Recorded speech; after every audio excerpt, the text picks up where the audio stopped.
नमः। हे कृष्ण करुणा सिंधो दीनबंधो जगत्पते गोपेश गोपिका कांता राधा कांत नमोस्तुते। तप्त कांचन गौरांगी राधे वृंदावनेश्वरी वृषभानुसुते देवी प्रणमामि हरिप्रिये। नीलाचल निवासाय नित्याय परमात्मने बलभद्रा सुभद्राभ्यां श्रीजगन्नाथाय ते नमो नमः। वाञ्छाकल्पतरुभ्यश्च कृपा सिन्धुभ्यैव च पतितानां पावनेभ्यो वैष्णवेभ्यो नमो नमः।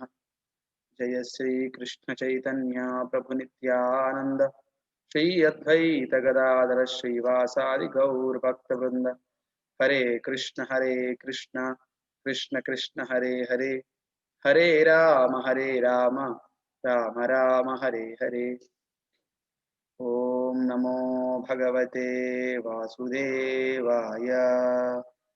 ओम नमो भगवते वासुदेवाय।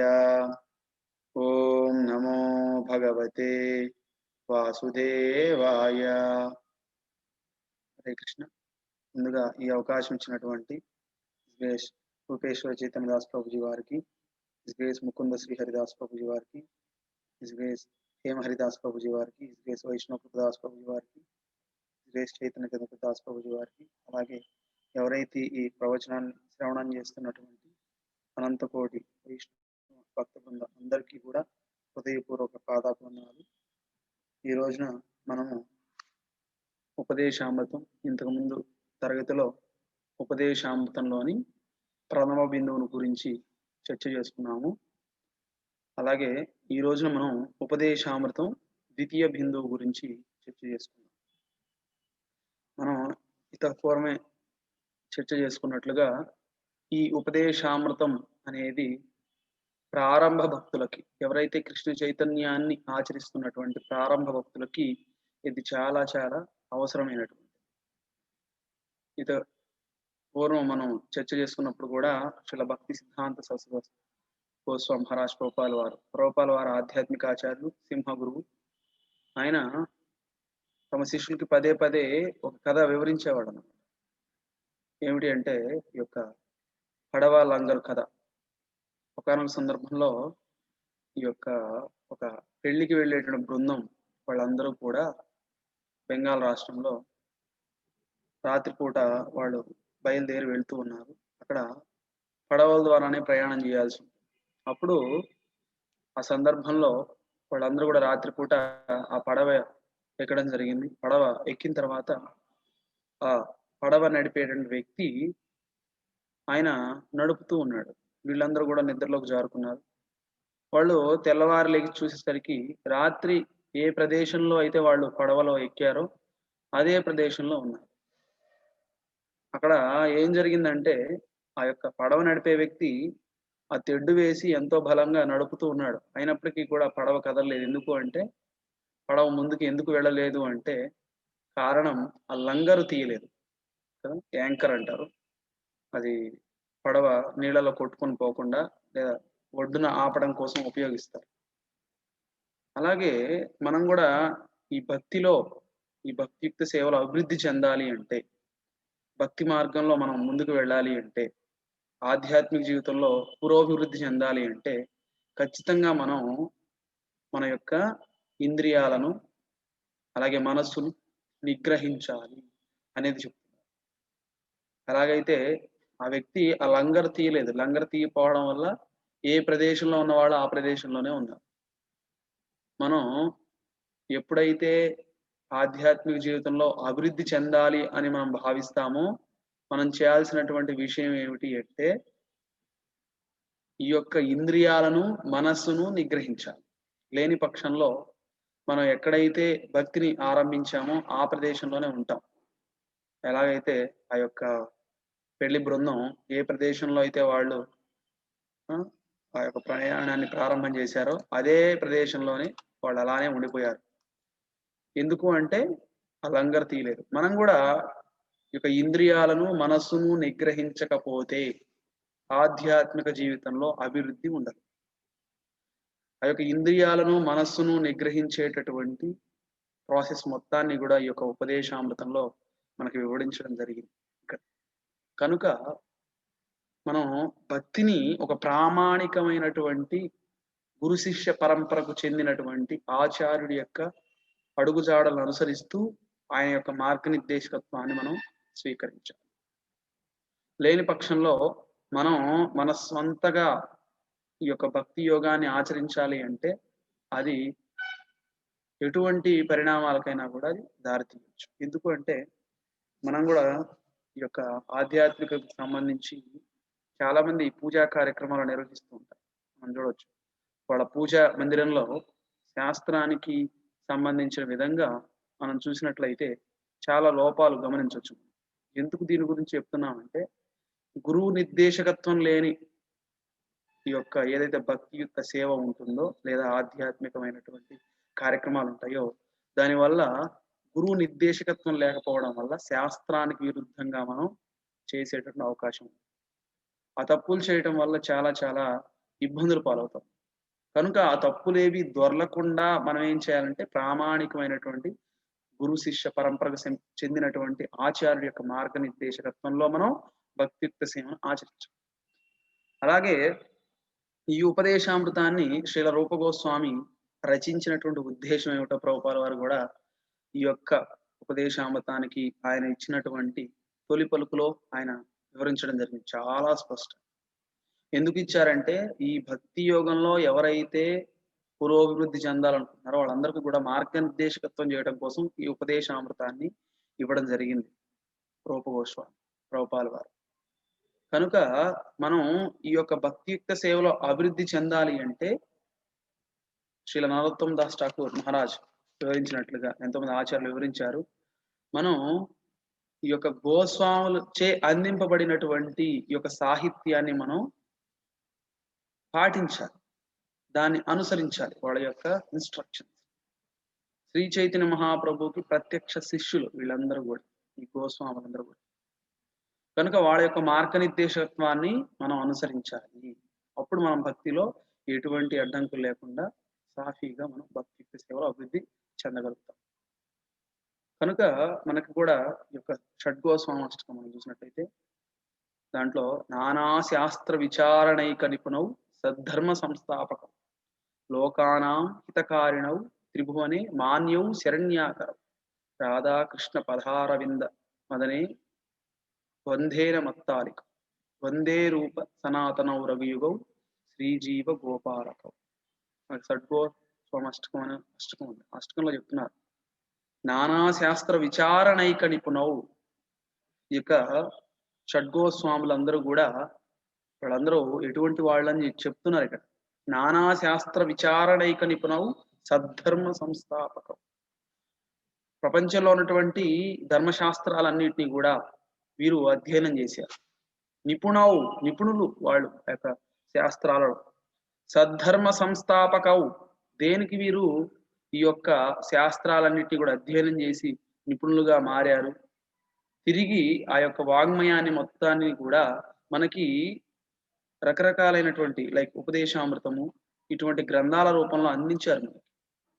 లైక్ మనం చూసినట్లయితే ఈ వైష్ణవ సంప్రదాయంలో ఎంతో గొప్ప గ్రంథమైనటువంటి హరిభక్తి విలాసం శ్రీల సనాతన గోస్వామి దాన్ని రచించడం జరిగింది.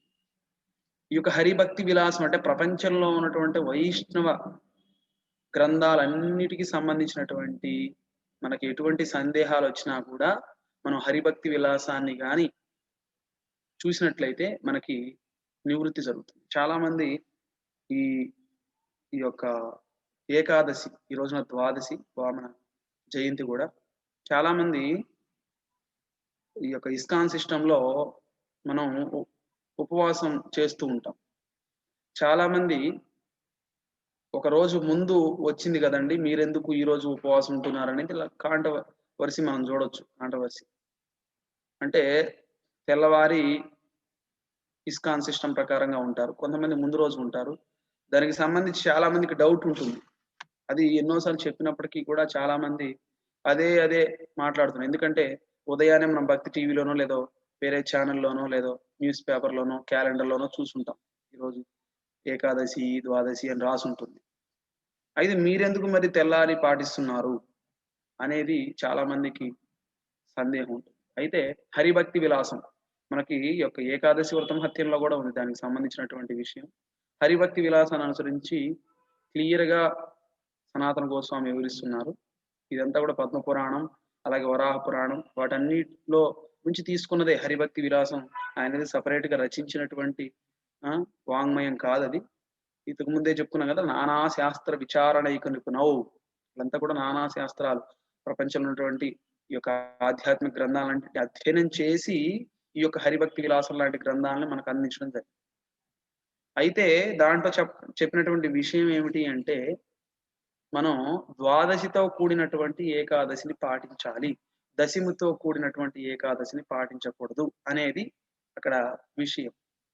అందుకనే ఇస్కాన్ సిస్టమ్ ప్రకారంగా ద్వాదశితో కూడినటువంటి ఏకాదశిని పాటిస్తారు. అలాగే పంచమహాద్వాదశులు అని చెప్పేసి సంవత్సరంలో ఉన్నటువంటి 24 ఏకాదశుల్లో ఈ పంచమహాద్వాదశిని పాటించాలని శాస్త్రం చెప్తుంది.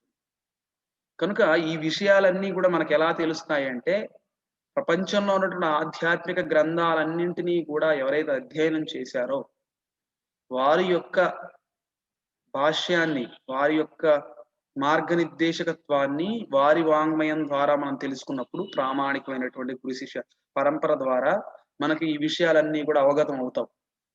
లేని పక్షంలో మనం అదే సందేహాన్ని లేదా మనకు తెలిసినటువంటి అజ్ఞానంతోనే మనం పాటించినట్లయితే అది అపరాధం అవుతుంది. కనుక ఈ యొక్క షడ్గోస్వాములు మనకేం చేశారు? నానా శాస్త్ర విచారణైక నిపుణౌ సద్ధర్మ సంస్థాపకౌ లోకానాం హితకారిణౌ. లోకాలన్నింటికీ కూడా హితకరాన్ని చేకూర్చడం కోసం వారు ఏం చేశారు? లోకానాం హితకారిణౌ త్రిభువనే మాన్యౌ శరణ్యాకరౌ. ఈ త్రిభువనాల్లో కూడా ఎంతో గొప్ప విశేషమైనటువంటి షడ్గోస్వామి అష్టకం. అలాగే రాధాకృష్ణ పదా వింద ఎప్పుడు కూడా శ్రీ శ్రీ రాధా గోవిందుల యొక్క పాదసేవలో వాళ్ళు ఎప్పుడు కూడా తన్మయత్వంలో ఉంటారు. వాళ్ళందరూ కూడా వందే రూప సనాతనౌ రఘుయుగౌ శ్రీజీవ గోపాలకౌ.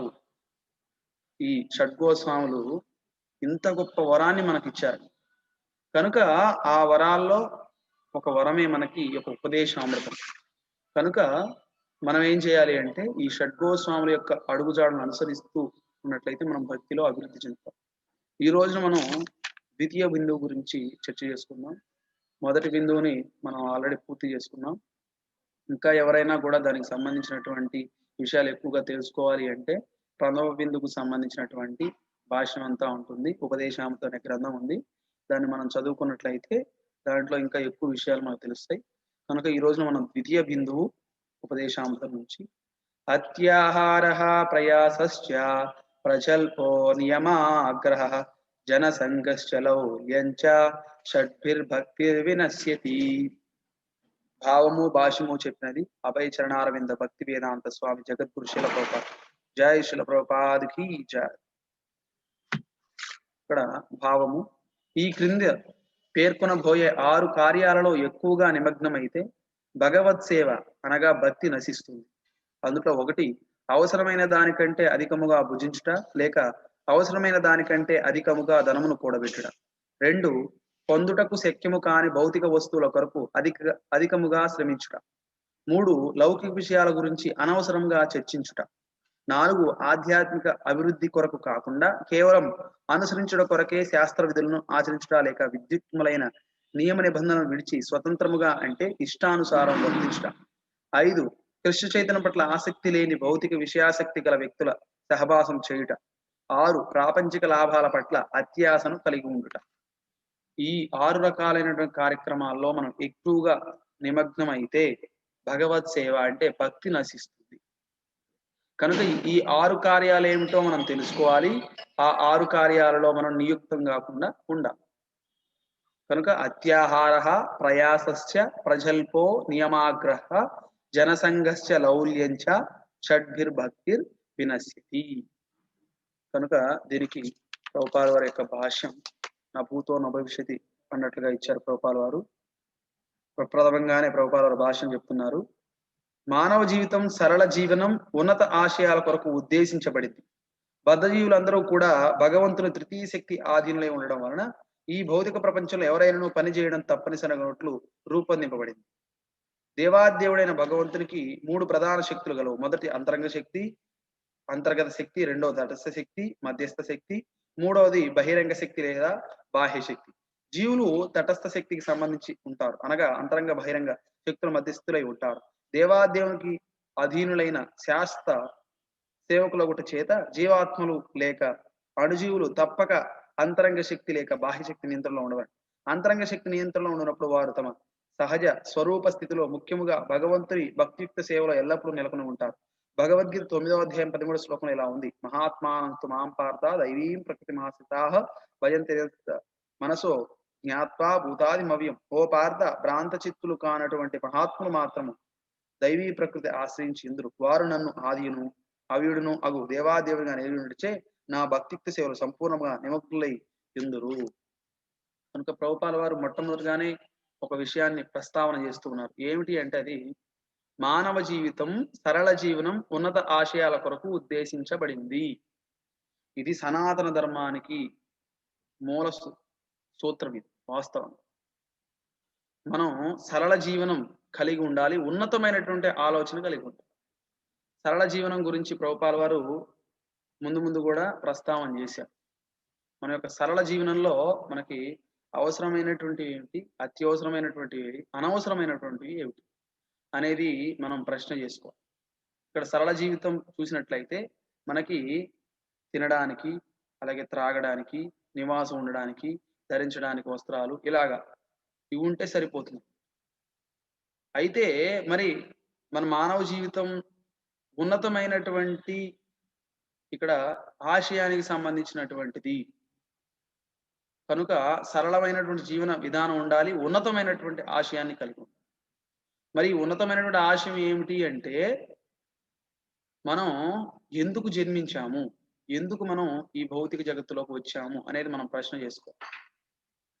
కనుక ఎందుకు మనం ఈ భౌతిక జగత్తుకు రావడం జరిగింది అంటే మనం తప్పు చేయటం వల్ల ఈ భౌతిక జగత్తుకు వచ్చాం. ఇది జైలు లాంటిది. ఇంతకు ముందు కూడా మనం ప్రస్తావన చేసుకున్నాం. కనుక ఈ జైలుకి ఎందుకు వచ్చాము అంటే తప్పు చేయటం వల్ల వచ్చాం.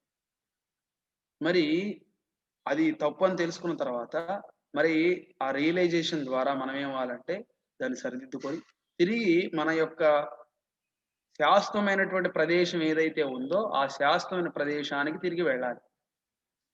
అదే ఉన్నతమైనటువంటి ఆశయం. ఆ ఉన్నతమైనటువంటి ఆశయం ఏమిటి అంటే భగవద్ధామని చేరుకోవడం. దానికి ముందు నేను ఈ యొక్క శరీరాన్ని కాదు, ఆత్మని అని తెలుసుకో. అలాగే మన యొక్క ఆశయం ఏమిటి, భగవద్ధామని చేరుకోవడం, భగవంతుణ్ణి సంతృప్తి పరచడం. అది మన ఆశయం. ఈ ఉన్నతమైనటువంటి ఆశయం కోసం మనం పాటుపడాలి తప్ప ఏదైతే ఈ భౌతిక జగత్తులో మనం సుఖాన్ని ఇంద్రియ తృప్తిని అనుభవించాలి అని మనం పాటుపడకూడదు.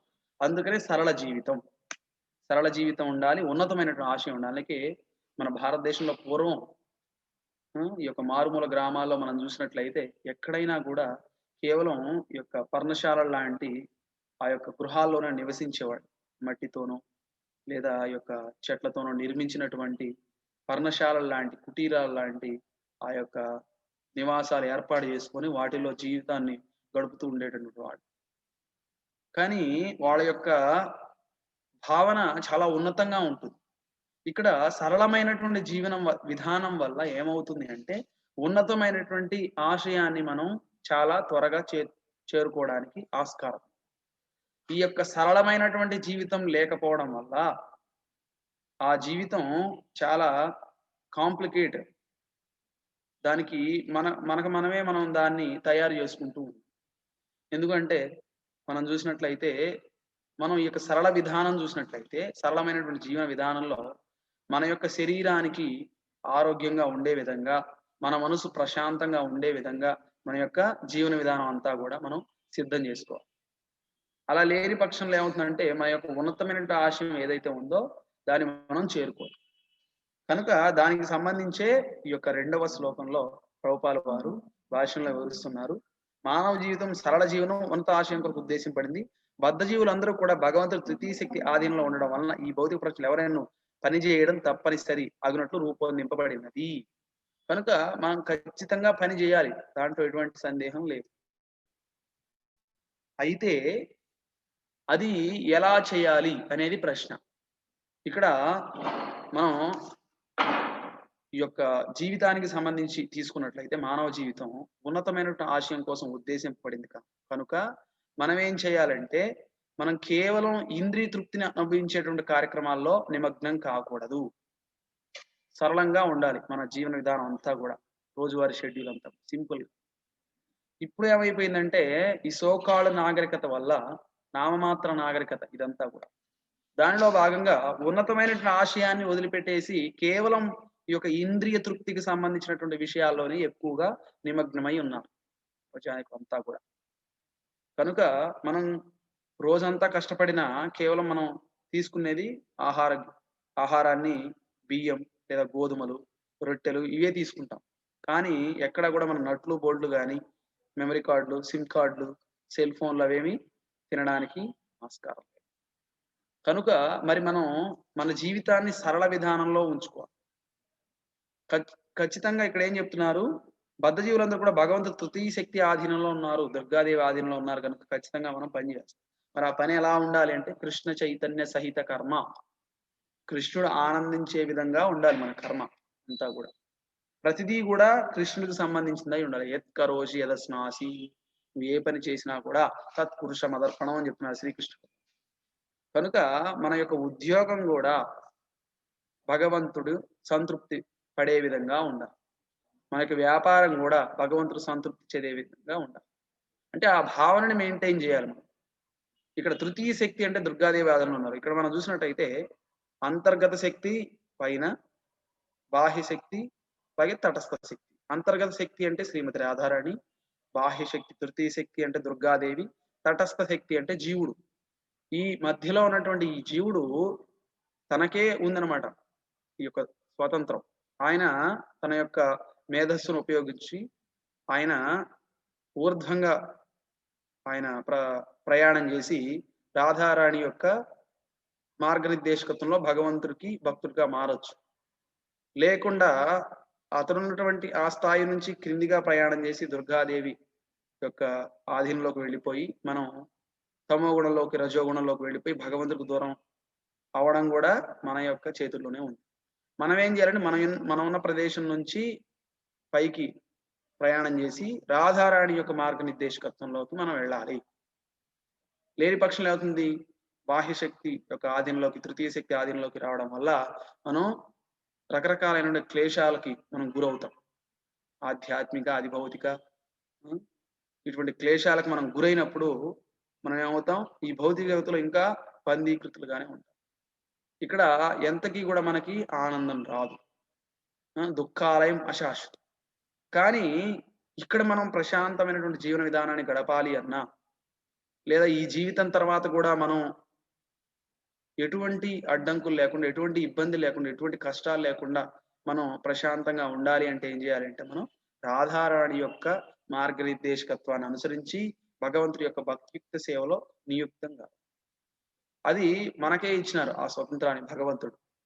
కనుక అందరూ ఏం చేస్తుంటారంటే ఎక్కువ శాతం ఈ భౌతిక జగత్తులో ఈ యొక్క తృతీయ శక్తి ఆధీనంలో పెడతారు. అంటే తమో గుణం, రజోగుణంలో ఉండడం వల్ల భగవంతుడికి సంబంధించినటువంటి ఈ యొక్క విజ్ఞానం ఏది తెలియకపోవడం వల్ల చాలా ఇబ్బందులు పడుతూ ఉంటారు. విచిత్రం ఏంటంటే వాళ్ళు ఇబ్బంది పడుతున్నటువంటి విషయం కూడా వాళ్ళకి తెలియదు. అదే విచిత్రం. భౌతిక జగత్తు యొక్క విచిత్రం ఏమిటి అంటే వాళ్ళు ఇబ్బంది పడుతున్నారు, కష్టపడుతున్నారు అనే విషయం కూడా వాళ్ళకి తెలియదు. మహాత్మానంస్తు మాం పార్థ దైవీం ప్రకృతిమాస్తా, భగవద్గీత 9వ అధ్యాయం 13వ శ్లోకంలో చెప్తున్నారు, ఓ ప్రార్థ, భ్రాంతచితులు కానటు మహాత్ములు మాత్రము దైవీ ప్రకృతిని ఆశ్రయించి ఇంద్రు, వారు నన్ను ఆదిను అభియుడు నవ్వు దేవాదేవునిగా ఎరిగి ఉంటే నా భక్తియుక్త సేవలు సంపూర్ణంగా నిమగ్నయ్యుందురు. కనుక భ్రాంత చిత్తులు కానటువంటి మహాత్ములు, ఇక్కడ మహాత్మా గురించి ప్రభుపాల వారు వివరిస్తున్నారు. మహాత్మా అంటే సంకుచిత స్వభావం కలిగినటువంటి వ్యక్తి కాదు, ఒక దేశానికో ఒక సంఘానికో సంబంధించినటువంటి వ్యక్తి కాదు. ఆ మహాత్మా అనే వ్యక్తి ఎలా ఉండాలి అంటే సమస్త జీవులకి కూడా శ్రేయోభిలాషిగా ఉండగలిగేటువంటి స్థితికి ఆయన ఎదగాలి. అంటే ఇక్కడ మనకు చెప్తున్నారు. వారు స్వదేశీ లేక అంతర్జాతీయ సమాజంలో తమ కుటుంబంలో, జాతిలో లేక సంఘంలో సభ్యులైన వారి ఇంద్రియ తృప్తి కొరకు తమ ఇంద్రియ తృప్తి త్యాగం చేయవచ్చును. నిజంగా ఇది తన నుండి జాతికి, జాతి నుండి సంఘానికి ఇంద్రియ తృప్తి విస్తరింపజేయడం అవుతుంది. భౌతిక దృష్టి ఎంతో చక్కగా అని కనిపించొచ్చు. కానీ అలాంటి కార్యం ఎట్టి ఆధ్యాత్మిక విలువ ఉండదు. వ్యక్తిగతమైన లేక విస్తరింపబడిన అట్టి కార్యకలాపాల మూల ఇంద్రియ తృప్తియే. భగవంతుని ఇంద్రియాలను తృప్తిపరచు వ్యక్తి మహాత్ముడు లేక విశాల హృదయుడని పేర్కొనగలము. కనుక భగవంతుణ్ణి ఎవరైతే తృప్తిపరచడానికి ప్రయత్నం చేస్తూ ఉన్నాడో ఆయన మహాత్మ. అంతేగాని ఒక దేశానికో, ఒక సంఘానికో, ఒక ప్రాంతానికో సంబంధించి వాళ్ళని ఆనందింపజేయడం కోసం తన యొక్క ఇంద్రియ తృప్తిని త్యాగం చేసినటువంటి వ్యక్తి మహాత్మ కాదు. మనకు చూడడానికి ఈ భౌతికంగా ఈ దేశభక్తి కావచ్చు, లేదా ఒక సంఘానికి సంబంధించినటువంటి మనం కూడా చూస్తుంటాం. ఒక కులానికో, మతానికో సంబంధించి వాళ్ళు రకరకాలైనటువంటి గొప్ప త్యాగాలు చేసి వాళ్ళంతా కూడా గొప్ప వ్యక్తులుగా ఉన్నటువంటి వాళ్ళు ఉన్నారు. అయితే ఇది భౌతికంగా చూడడానికి చాలా బాగున్నట్టు అనిపిస్తుంది. గొప్ప వ్యక్తి అనిపిస్తుంది. మహాత్ముడు అనిపిస్తుంది. కానీ దీనికి ఆధ్యాత్మికంగా ఎటువంటి విలువ లేదు అని ప్రభుపాల వారు చెప్తున్నారు. మరి మహాత్ముడు ఎవరు అంటే ఎవరైతే భగవంతుడి యొక్క ఇంద్రియాలని తృప్తిపరచడం కోసం ప్రయత్నం చేస్తూ ఉంటారో ఆయన మహాత్మ. మనకి విచిత్రంగా అనిపిస్తుంది అంతా కూడా. ఎందుకని? ఆధ్యాత్మిక జ్ఞానం లోపించడం వల్ల. ఆధ్యాత్మిక జ్ఞానం తెలిసినప్పుడు ఏమవుతుందంటే ఒక సాధువుని చూసినా, లేదా ఒక ప్రామాణికమైనటువంటి గురు శిష్య పరంపరకు చెందినటువంటి ఒక ఆచార్యుడు చూసినా ఈయన చేసేటటువంటి సేవ చాలా గొప్పది అని మనం గుర్తిస్తాం. లేని పక్షంలో భౌతికమైనటువంటి సంఘానికి సంబంధించినటువంటి నాయకుల్ని గాని, ఆ పెద్దల్ని గాని మనం గొప్ప వ్యక్తులుగా భావిస్తాం. దానివల్ల ఆధ్యాత్మికంగా ప్రజలకి ఒరిగేదేమీ లేదు. ఆ యొక్క ప్రత్యేకమైనటువంటి వ్యక్తికి ఒరిగేదేమీ లేదు. కనుక మరి ఎవరు మహాత్మ అంటే కృష్ణ భక్తుడు. క్లియర్ గా చెప్పాలంటే ఎవరైతే కృష్ణ దాసానుదాసుడైనటువంటి భక్తుడు ఎవరైతే ఉన్నాడో ఆయన మహాత్ముడు. మహాత్మ మహాత్మ మహాత్మ అంటుంటారు. ఆ మహాత్మ ఎవరు వాస్తవంగా అంటే శ్రీకృష్ణ భగవానుడికి విశుద్ధ భక్తుడు ఎవరైతే ఉన్నాడో ఆయనే మహాత్ముడు. అలాగే పైన ఉదహరించిన భగవద్గీత శ్లోకంలో దైవీ ప్రకృతి అనే పదాలు దేవాదేవుడు అంతర్గత శక్తి లేదా హాది శక్తి నియంత్రణకు సంబంధించినవి. ఈ హ్లాదిని శక్తికి శ్రీమతి రాధారాణి లేక ఆమె విస్తరణ రూపం భాగ్యదేవతని లక్ష్మీదేవి ప్రత్యక్షం. ప్రత్యేక జీవాత్మ అంతర్గత శక్తి నియంత్రణ ఉండునప్పుడు వారి ఏకైక కార్యక్రమం శ్రీకృష్ణుని లేక విష్ణు సంతృప్తి. ఇది మహాత్ముల స్థితి. మహాత్ముడు కాని వ్యక్తి దురాత్ముడు అనగా సంకుచిత మనస్కుడు. అటువంటి సంకుచిత మనస్తత్వం గల దురాత్ములు భగవంతుని బాహ్యశక్తి అనగా మాయ మహామాయ నియంత్రణలో ఉంచబడతారు. కనుక మనకి రెండే ఆప్షన్స్ ఉన్నాయన్నమాట. ఒకటి ఏమిటి అంటే భగవంతుడి యొక్క సేవలో ఉండటం, రెండోది మాయ యొక్క సేవలో ఉండటం. మనం భగవంతుడి సేవలో లేము అంటే అర్థం ఏమిటి అంటే మాయ సేవలో ఉన్నామని అర్థం. సింపుల్ గా ఆదివారం వచ్చింది, దేవాలయంలో శ్రీమద్ భాగవతం తరగతి ఉంది. మనం శ్రీమద్ భాగవతం తరగతికి వెళ్ళాము అంటే శ్రీకృష్ణ భగవాన్ యొక్క సేవలో ఉన్నట్లు అర్థం. శ్రీకృష్ణ భగవాన్ యొక్క సేవకి వెళ్ళాలి అంటే మనం భాగవతం తరగతి వెళ్ళాలి. భాగవతం తరగతి వెళ్లకుండా మనం ఏదో కారణం చేత ఆగిపోయాము అంటే అర్థం ఏమిటి? మాయ శక్తి మహామాయ యొక్క ఆధ్వర్యంలోకి వెళ్ళిపోయి మనం సినిమాకో లేదా ఆ సమయాన్ని ఏదో విధంగా ఖర్చు చేసేస్తాం మనకు తెలియకుండా. మనం సింపుల్ గా ఏదో ఒక కారణం చెప్పేస్తాం అనమాట. ఈ రోజు నేను క్లాస్కి రాకుండా ఉండడం కోసం, లేదా ఆన్లైన్ లో క్లాస్ వినకపోవడానికి కారణం ఏదో ఒకటి చెప్పేస్తాం. అదే దాని అర్థం ఏమిటి అంటే మనం దుర్గాదేవి ఆధీనంలోకి వెళ్ళిపోయాం. రాధారాణి ఆధ్వర్యంలో నుంచి దుర్గాదేవి ఆధీనంలోకి వెళ్ళిపోయాం. మాయ సేవలోకి వెళ్ళిపోయాం అంతే. ఆ సమయం ఏదో రకంగా ఖర్చు అయిపోతుంది, మనకు తెలియదు అది. ఇప్పుడు గంటన్నర సేపు మనం ఈ యొక్క భగవంతుడికి సంబంధించినటువంటి కథని వివరించుకుంటూ ఉన్నాం. ఈ సమయం ఏదో రకంగా ఖర్చు అయిపోతుంది. అది మన చేతిలోనే ఉంది. మనం దాన్ని కృష్ణ సేవలో ఉపయోగిస్తే ఆ భాగవత శ్రవణం ద్వారా మనం ఆధ్యాత్మికంగా అభివృద్ధి చెందుతాం. లేదా ఆ సమయాన్ని రోజు వింటున్నాం కదా 4-5 నెలల నుంచి, ఈ రోజు వినకపోతే ఏమవుతుంది అని చెప్పేసి దాన్ని ఈ రోజు జాయిన్ అవ్వకుండా ఉంటే మనం ఏమవుతాం? మాయాశక్తి ఆధీనంలోకి వెళ్ళిపోయాం. సింపుల్ అంతే. ఉండేది రెండు సేవలు. కనుక మరి మనం దేన్ని ఆచరించాలి అంటే కృష్ణ భగవాని యొక్క సేవలో మనం ఉండాలి, మాయ సేవలో ఉండకూడదు. కనుక శ్రీకృష్ణ భగవాని సంతృప్తి పరచడమే మహాత్ముల యొక్క స్థితి. మహాత్ముడు కానివాడు దురాత్ముడు. కనుక మనం దురాత్మల యొక్క లిస్టులోకి వెళ్ళకూడదు. ఎప్పుడు కూడా కృష్ణుడు ఆనందపడతాడు కనుక ఆ కార్యక్రమాలే చెయ్యాలి. కృష్ణుడు ఈ కార్యక్రమాల వల్ల ఆనందం చెందడు కనుక అటువంటి కార్యక్రమాలు మనం చెయ్యకూడదు. ఇంతే సింపుల్‌గా. శ్రీకృష్ణ భగవానుడిని సంతృప్తి పరచడమే చాలా కష్టమైనటువంటి విషయం ఈ ప్రపంచంలో. కానీ వాస్తవంగా మనం ఈ భౌతిక జగత్తులోకొచ్చేసి, ఈ భౌతిక జగత్తు పట్ల ఆకర్షితులమయ్యి, భౌతిక జగత్తులో ఉన్న వాటిని అనుభవించాలి అనేటువంటి కోరికతో ఉండడం వలన శ్రీకృష్ణ భగవానుడిని సంతృప్తి పరచడం మనకు కష్టంగా ఉంది. కనుక ప్రామాణికమైనటువంటి ఆధ్యాత్మిక ఆచార్యుడి యొక్క మార్గనిర్దేశకత్వంలో మనం భక్తియుక్త సేవ చేస్తూ ఉంటే, అప్పుడేమవుతుందంటే శ్రీకృష్ణ భగవాన్ సేవ చేయటమే చాలా సులువైనటువంటిదిగా అనిపిస్తూ ఉంటుంది. లేని పక్షంలో ఏమవుతుందంటే చాలా కష్టం అనిపిస్తుంది. భక్తి యోగానికి సంబంధించినటువంటి ఏ విధానాన్ని అనుసరించాలన్నా చాలా చాలా కష్టపడుతూ ఉంటాం. అలా కాకుండా శ్రీకృష్ణ భగవానుడిని సంతృప్తి పరచాలి అనేటువంటి ఆ యొక్క మనస్తత్వంతో మనం గురువుని సంతృప్తి పరచాలనే మనస్తత్వంతో మనం భక్తియుక్త సేవను ఆచరించినట్టయితే చాలా సింపుల్‌గా ఉంటుంది. కనుక మనం ప్రామాణికమైన గురు శిష్య పరంపరకు సంబంధించినటువంటి ఆధ్యాత్మిక ఆచార్యుడి యొక్క మార్గనిర్దేశకత్వంలో భక్తియుక్త సేవ చేయాలి మనం. మనం ఆయనకి పూర్తిగా శరణాగతి పొందాలి. ఆయన పాదాల పట్ల మనం పూర్తిగా విధేయతను కలిగి ఉండి, ఆయనకి శరణాగతి పొంది, ఆయన చెప్పిన విధంగా మనం నడుచుకుంటూ ఉంటే సరిపోతుంది. నిజానికి భౌతిక ప్రపంచంలో జీవులందరూ మహామాయ ఆధీనంలోనే ఉంటారు. వారిని త్రివిధ క్లేశాలకు గురి చేయడం ఆమె పని. అవి అధిదైవక అధిదైవిక క్లేశములు. దేవతల చేత కల్పింపబడే అనావృష్టి, భూకంపాలు, తుఫాన్లు వంటివి బాధలు. అది భౌతిక క్లేశములు. శత్రువులు, క్రిములు, మున్నగు ఇతర జీవుల చేత కల్పింపబడే బాధలు. ఆధ్యాత్మిక క్లేశం మన శరీరం వలన లేక మనస్సు వలన కలిగే బాధలు. ఇక్కడ 3 రకాలు చెప్పారు. అధిదైవిక, అలాగే అధిభౌతిక, ఆధ్యాత్మిక క్లేశ.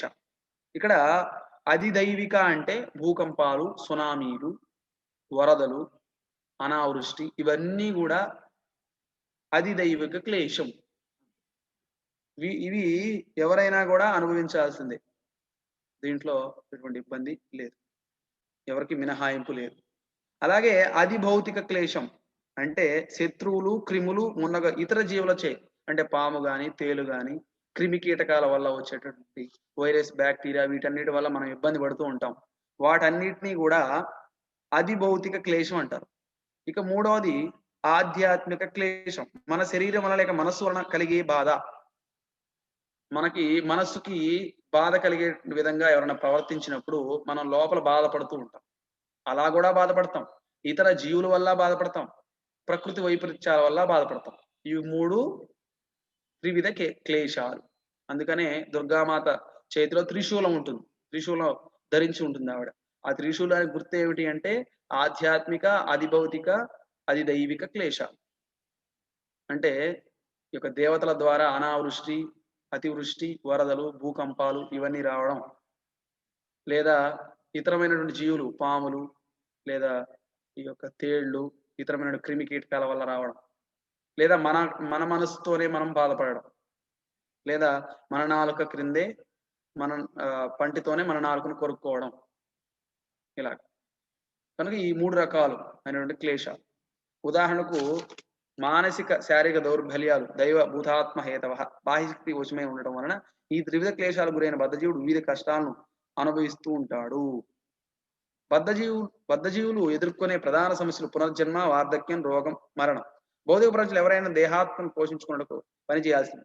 కానీ కృష్ణ చైతన్య విధానాన్ని అనుకూల రీతిలో అలాంటి పనిని వారు ఎలా చేయగలుగుతారు? దేహ పోషణ, ఆహార ధాన్యాలు, వస్త్రం, ధనం వంటి ఇతర శరీర పోషణకు కొరకు అందరికీ అవసరమే. కానీ ఎవరైనను ప్రధాన అవసరాలకు మించి అధికంగా సేకరించకూడదు. ఈ సహజమైన సిద్ధాంతాన్ని అనుసరిస్తే దేహ పోషణకు ఎలాంటి కష్టము ఉండదు. కనుక మనం కూడా చూడొచ్చు. ఒక రోజులో మనం సంపాదించేటటువంటి సంపాదన ఎంత? మనం ఖర్చు పెట్టేటువంటి సంపాదన ఎంత? దీంట్లో సమతుల్యత అనేది ఉండదు. ఎంతకీ కూడా మనం ఏం చేస్తుంటామంటే ఎక్కువగా వీటి పట్లనే మనం ఆకర్షితులమై ఉంటాం. ఇక్కడ ప్రభుపాల వారు ముందు ముందు వివరిస్తారు దానికి సంబంధించి. ప్రకృతి విధానాన్ని అనుసరించి పరిణామ క్రమంలో తక్కువ తరగతికి చెందిన జీవులు తమకు అవసరమైన దానికంటే అధికంగా సేకరించడం గాని, తినడం గాని చేయవు. కనుకనే పశుపక్షాదుల జీవితంలో సాధారణంగా ఆర్థిక సమస్యలు గాని, నిత్యావసర వస్తువుల కొరత గాని ఉండదు. బహిరంగ స్థలంలో ఒక ధాన్యపు బస్తా వేసి ఉంచితే పక్షులు వచ్చి కొన్ని గింజలు మాత్రమే తిని వెడతాయి. అదే మనిషి అయితే బస్తానంతరం తీసుకొని వెళ్ళిపోతాడు. అతడు తన పొట్టకు పట్టినంత తిని మిగిలిన దానిని నిలువ చేసుకున్నట్టు ప్రయత్నిస్తాడు. శాస్త్రానుసారం అవసరమైన దానికంటే అధికంగా సేకరించడం అత్యాహార నిషేధింపబడింది. దీనివల్లనే నేడు ప్రపంచమంతా కష్టములు అనుభవిస్తున్నది. మనం అందుకే ప్రభుపాల వారు చిన్న ఎగ్జాంపుల్ ఇస్తున్నారు ఇక్కడ. ఒక ఉదాహరణ ద్వారా దీన్ని వివరిస్తూ. మనం చూసినట్లయితే ఒక బియ్యం బస్తాలు కలిగినటువంటి ఒక వాహనం వెళుతూ ఉందనుకోండి. పొరపాటున ఒక బస్తా ఆ యొక్క వాహనంలో నుంచి కింద పడింది అనుకుందాం. ఇప్పుడు మనం కూడా చూస్తుంటాం. మీరు గూడ్స్ ట్రైన్స్ లో చూసినట్లయితే ఆ యొక్క ట్రైన్ లో ఆ బియ్యం గాని ఏదైనా సరఫరా చేస్తూ ఉంటే అప్పుడప్పుడు ఏమవుతుందంటే అందులో నుంచి గింజలు కొన్ని బయట పడి ఉంటాయి.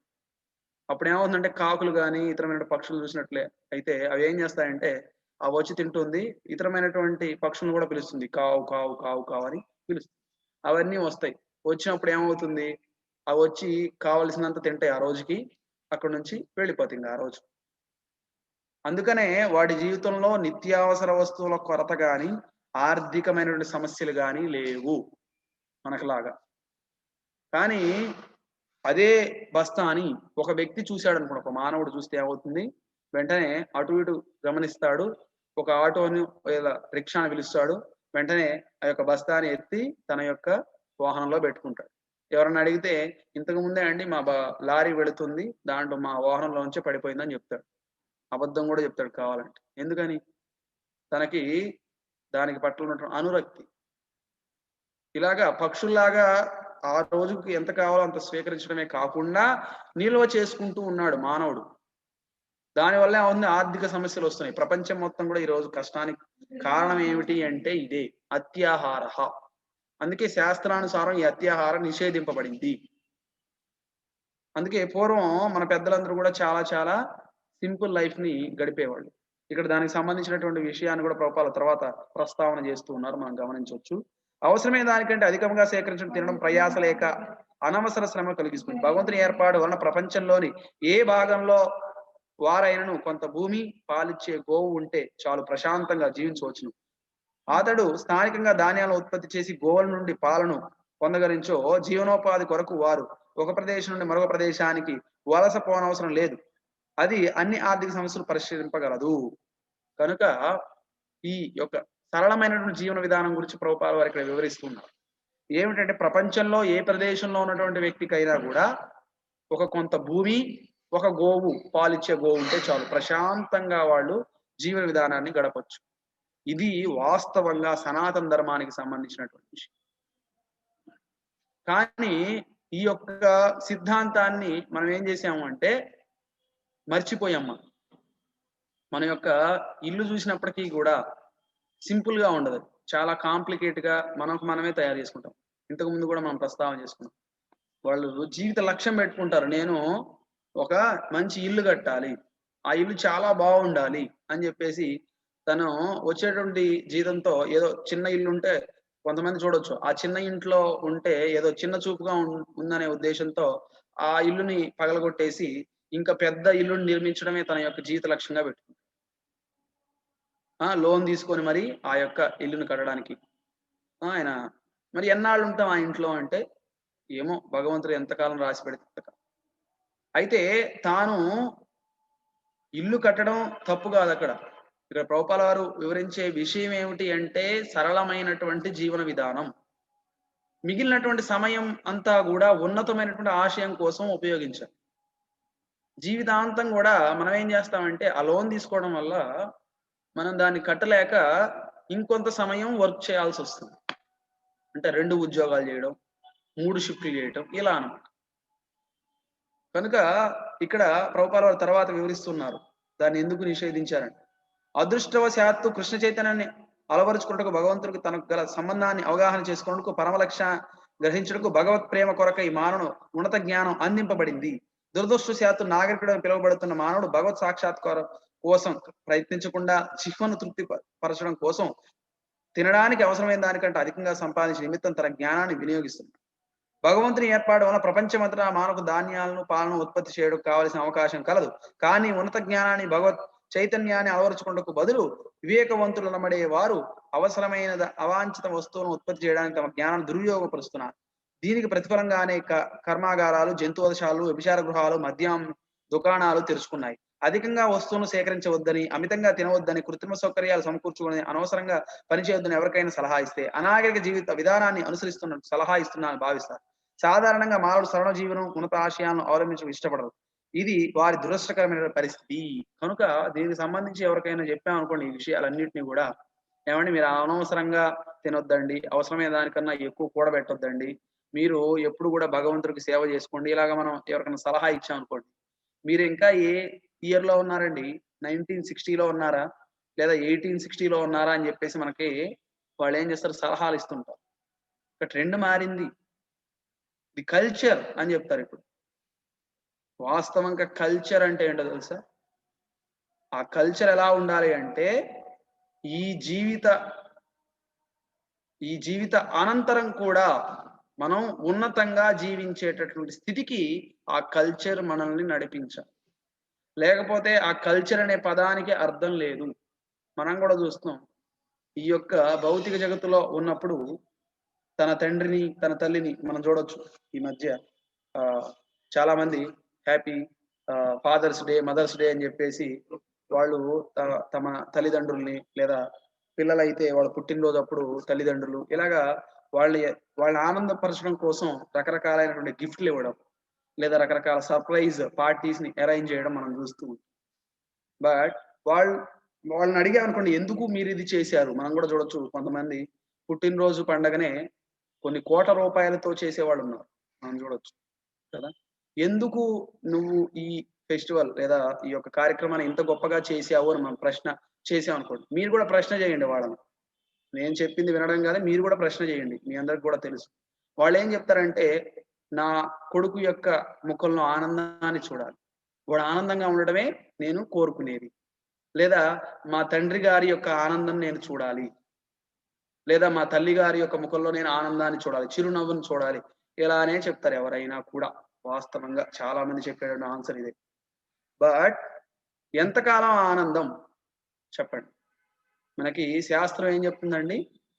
యం యం వాపి స్మరన్ భావం త్యజంత్యంతే కళేవరం తం తమేవ ఇతి కౌంతేయ సదా సద్భావ భావిత. కనుక మన ధర్మశాస్త్రాలను అనుసరించి, భగవద్గీతను అనుసరించి, అలాగే మన సనాతన ధర్మాన్ని అనుసరించి శరీరాన్ని త్యజించేటప్పుడు ఏ భావనతో మనం శరీరాన్ని త్యాగం చేస్తామో, అటువంటి భావనతో కలిగినటువంటి శరీరాన్ని మనం గ్రహిస్తాం. కనుక ఈ జన్మలో నువ్వు ఎంతో గొప్పగా ప్రేమించినటువంటి నీ తల్లి, నీ తండ్రి, నీ కొడుకు, నీ బంధువులు, నీ వర్గం వారు, నీ కులం వారు, నీ మతం వారు, నీ దేశస్థులంతా గూడా మరి ఏమవుతున్నారు నెక్స్ట్? వాళ్ళ జీవిత చివరి సమయంలో ఏం చేసి వాళ్ళు శరీరాన్ని వదులుతున్నారు కదా!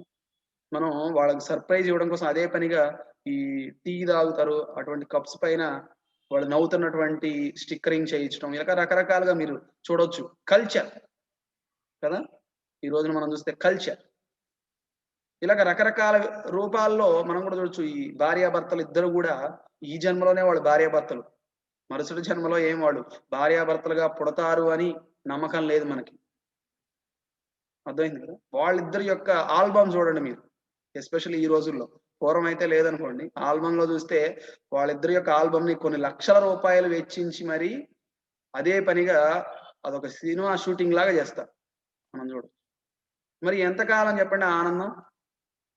ఎప్పుడైతే నిజంగా నా భార్య సంతోషంగా ఉండాలి, నా భర్త సంతోషంగా ఉండాలి, నా కొడుకు సంతోషంగా ఉండాలి, నా తండ్రి సంతోషంగా ఉండాలి, నా యొక్క స్నేహితుడు సంతోషంగా ఉండాలి అని భావించినటువంటి ఏ వ్యక్తి అయినా ఆయన చేయాల్సినటువంటి విషయం ఏమిటి అంటే కృష్ణ చైతన్యాన్ని ఇవ్వాలి.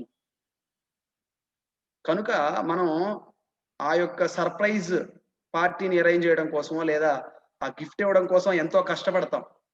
లేదా వాళ్ళని ఆనందింపజేయటం కోసం ఎంతో కష్టపడతాం. బట్ ఆ ఆనందం కేవలం ఈ ఊపిరి ఉన్నంత వరకే మనం అందించగలుగుతున్నాం. మరి శరీర త్యాగ అనంతరం మనం ఏం చేస్తున్నాం? విచిత్రం ఏంటంటే చాలా మంది ఈ జీవితంలోనే గదండీ! చనిపోయినాక ఇక నెక్స్ట్ ఏం జీవితం ఉండదు గదండీ! అనేటువంటి స్థితికొచ్చేసారు చాలా మంది. ఎందుకని కల్చర్ ప్రభావం. సో కాల్డ్ కల్చర్ ప్రభావం. ఎవరైతే పునర్జన్మ సిద్ధాంతాన్ని ఒప్పుకోరో వాళ్ళు హిందువులు కాదు. హిందువులనే పదాన్ని వాడకూడదు. వాస్తవంగా ప్రభుపాదులు ఎక్కడ గూడా ఉపయోగించలేదు ఆ పదాన్ని. సనాతన ధర్మ అనుయాయులు, వర్ణాశ్రమ ధర్మ అనుయాయులు అని జెప్పాలి.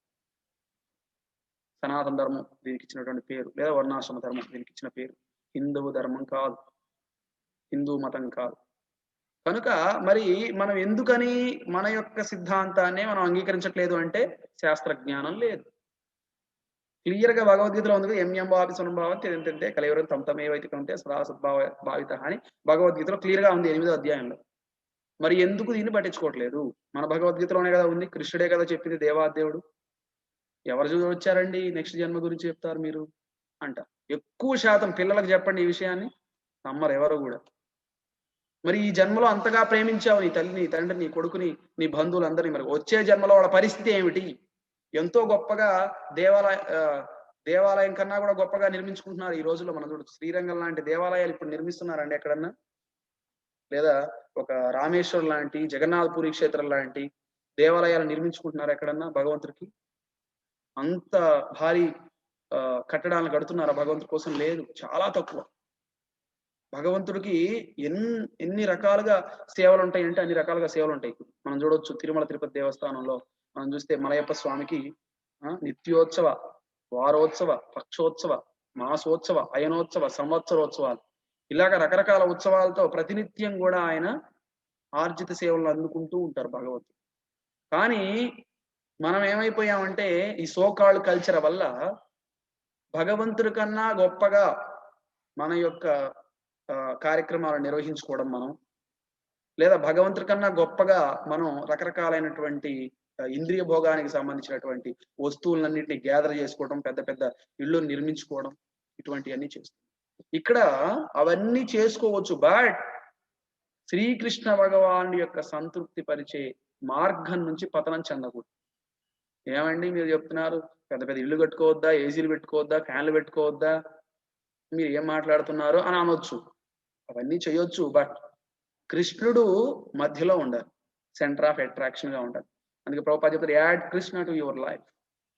మీ యొక్క జీవితానికి కృష్ణుడిని ఒక పార్ట్నర్ గా పెట్టుకోండి. ఇప్పుడు భార్యాభర్త ఉంటే కృష్ణుడిని యాడ్ చేసుకోండి, భార్యాభర్త పిల్లలు కృష్ణుడిని యాడ్ చేసుకోండి. సెంటర్ ఆఫ్ అట్రాక్షన్ ప్రతిదీ కూడా కృష్ణుడు. నేను ఎందుకు ఉద్యోగాన్ని చేస్తున్నాను తెలుసా?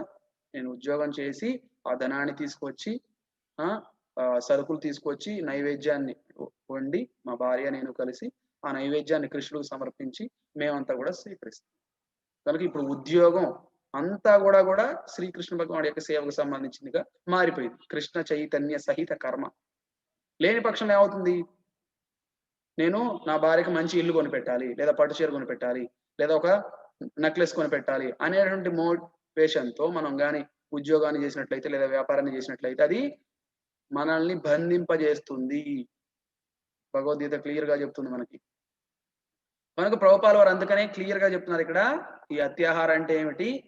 అవసరమైన దానికన్నా ఎక్కువ తినడం, లేదా అవసరమైన దానికన్నా ఎక్కువగా కూడబెట్టడం. ప్రభుపాల వారు చెప్పినటువంటి విషయం ఇక్కడ. అత్యాహారం అంటే 2 అర్థాలు చెప్పారు.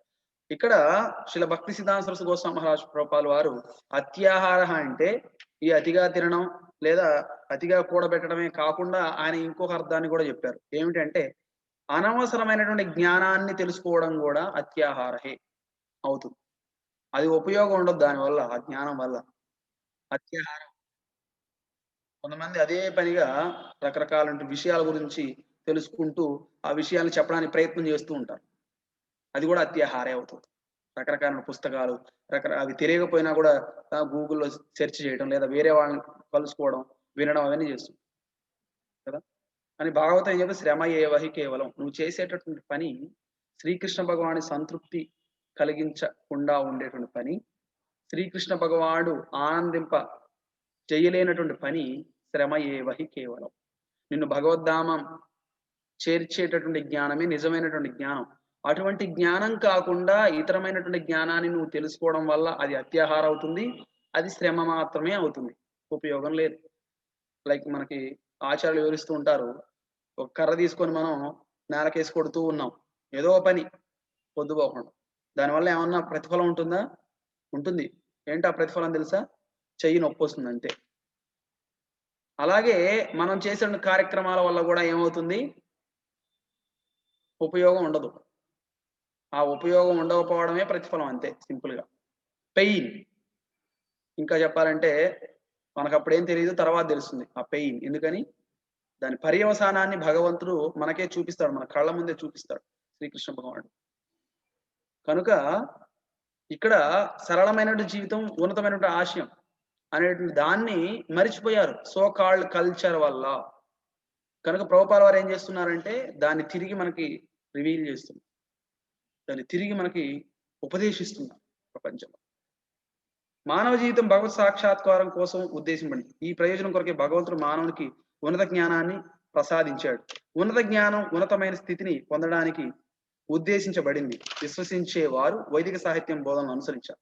ఉన్నత ప్రమాణాల గ్రంథాల నుండి అలాంటి బోధనలు గ్రహించిన వారు సంపూర్ణ జ్ఞానవంతులై జీవితానికి నిజమైన అర్థాన్ని కల్పించగలుగుతారు. నిజమైన మానవ ధర్మం శ్రీల సూత గోస్వామి శ్రీమద్ భాగవతంలో 1వ అధ్యాయం 1వ స్కందం 2వ అధ్యాయం 9వ శ్లోకం ఈ విధంగా వర్ణించారు. ధర్మస్య వ్యాపవర్గస్య నార్దోర్దాయోపకల్పతే నార్దస్య ధర్మైకాంతస్య కామో లాభాయ హి స్మృతః. విద్యుక్త ధర్మములన్నీయును నిశ్చయముగా పరమమోక్షము కొరకే చరమమోక్షము కొరకే ఉద్దేశింపబడినది. వాటి నుండి భౌతిక లాభము కొరకు నిర్వహింపరాదు. అంతేగాక పరమధర్మమునందు నియుక్తులైన వాడు భౌతిక లాభం నిన్ను ఇంద్రియ భోగమునకై వినియోగించరాదు. కనుక ధర్మం అంటే ఏమిటి, ధర్మం దేని గురించి మనం ఆచరించాలి అనేది ఇక్కడ క్లియర్ గా చెప్తున్నారు. ఎవరు? సుఖదేవ గోస్వామి. మీరు విన్నారు కూడా, ఈ అధ్యాయం పూర్తయింది. 2వ స్కందంలో మనం వచ్చింది. 1వ స్కందం 2వ అధ్యాయం 9వ శ్లోకంలో ఈ విషయాన్ని మనకి చెప్పడం జరిగింది. ఆయన ఏం చెప్తున్నారు? విద్యుక్త ధర్మలన్నీ నిశ్చయముగా చరమ మోక్షము కొరకే ఉద్దేశింపబడినవి, వాటి నుండి భౌతిక లాభం కొరకు నిర్వహింపరాదు. మనకు ఉన్నటువంటి విద్యుక్త ధర్మములన్నీ కూడా దేనికోసం? చరమ మోక్షం కోసం విద్యుక్త ధర్మలన్నీ. వాటిని అన్నిటి కూడా భౌతికమైనటువంటి లాభం కోసం ఉపయోగించుకోకూడదు. ఇది మనం గుర్తుపెట్టుకోవాల్సినటువంటి విషయం. అంతేగాక పరమధర్మమునందు నియుక్తమైన భౌతిక లాభమునందు ఇంద్రియ భోగములకై వినియోగించరాదు. ఎవరైతే పరమధర్మమునందు నియుక్తమైనటువంటి వ్యక్తి, ఇది భక్తియుక్త సేవలో నియుక్తమైనటువంటి వాళ్ళకు కూడా ఇన్స్ట్రక్షన్ ధర్మం గురించి. వాళ్ళు ఏం చేయాలి? ఇంద్రియ భోగంకై వాటిని ఉపయోగించుకోకూడదు. లైక్ మనకి భక్తులందరూ కూడా ఈ యొక్క ఎవరైతే శ్రీకృష్ణ భగవాన్ యొక్క దివ్య సేవలో నియుక్తమైనటువంటి భక్తులందరికీ కూడా రకరకాలైనటువంటి సదుపాయాలన్నింటినీ కూడా ఇస్తూ ఉంటారు. వాటన్నిటినీ కూడా తన యొక్క ఇంద్రియ భోగం కోసం ఉపయోగించుకోకూడదు. అది భగవంతుని యొక్క భక్తియుక్త సేవ కోసం ఉపయోగించాలని ఇక్కడ మనకి వివరిస్తూ ఉన్నారు శ్రీల సుఖదేవ గోస్వామి. కనుక మనం ఈ యొక్క చరమ మోక్షం మరి అది ఏమిటి, దాన్ని మనం ఎలా చేరుకోవాలి, దానికి సంబంధించి మరి మనకు ఆ మార్గంలో వచ్చే అవరోధాలు, ఆ 6 అవరోధాలే ఇవి. వీటిని మనం పాటించినట్టయితే భక్తియుక్త సేవ నుంచి పతనం చెందుతాం. అత్యాహార ప్రయాసస్య ప్రజల్భో నియమాగ్రహ జనసంగస్య లౌల్యంచ షడ్భిర్భక్తిర్ వినశ్య. మరి ఈ అత్యాహార అంటే ఏమిటి? అవసరమైన దానికన్నా ఎక్కువ తినడం, అవసరమైన దానికన్నా ఎక్కువగా కూడబెట్టడం, అనవసరమైనటువంటి జ్ఞానాన్ని మనం తెలుసుకోవడం, అది కూడా అత్యాహార కిందకే వస్తుంది. కనుక మనం ఏం చేయాలి అంటే ఈ అత్యాహారం నుంచి బయటపడాలి అంటే ఏం చేయాలి? సరళమైనటువంటి జీవన విధానాన్ని మనం అవలంబించాలి. అలాగే ఉన్నతమైనటువంటి ఆశయం కోసమే మనం ప్రతిక్షణం కూడా పాటుపడాలి. లేని పక్షంలో ఏమవుతుంది? చాలా ఇబ్బందులు ఎదురవుతాయి. ఇక్కడ ఇంకా వివరిస్తున్నారు. శాస్త్రాదేశాలను అనుసరించి చేయు వృత్తి వ్యాపారాలే మానవ నాగరికత ప్రథమ సోపానం. ఈ కనీస ధర్మాన్ని అర్థం చేసుకునేలా మానవుని ఉన్నత జ్ఞానాన్ని శిక్షణ ఇవ్వాలి. మానవ సంఘంలో హిందూ, క్రిస్టియన్, హిబ్రూ, మహమ్మదీయ, బౌద్ధ మొదలైన వివిధ మత ధర్మాలు విధానాన్ని ధర్మం లేకపోతే మానవ సమాజం పశు సమాజం కంటే ఏ విధంగా ఉన్నతమైనది కాజాలి. పైన తెలుపబడినట్లు ధర్మసేహాపురం నార్ధోర్ దాయోపకల్ప ధర్మం ముక్తి కొరకే ఉద్దేశించినది కానీ ఆహారం సంపాదించుకున్నది కాదు. కొన్నిసార్లు భౌతికాభివృద్ధి కొరకే లక్ష్యంగా ధర్మం అనే ఒకనొక విధానాన్ని మానవ సంఘం తయారు చేస్తుంది.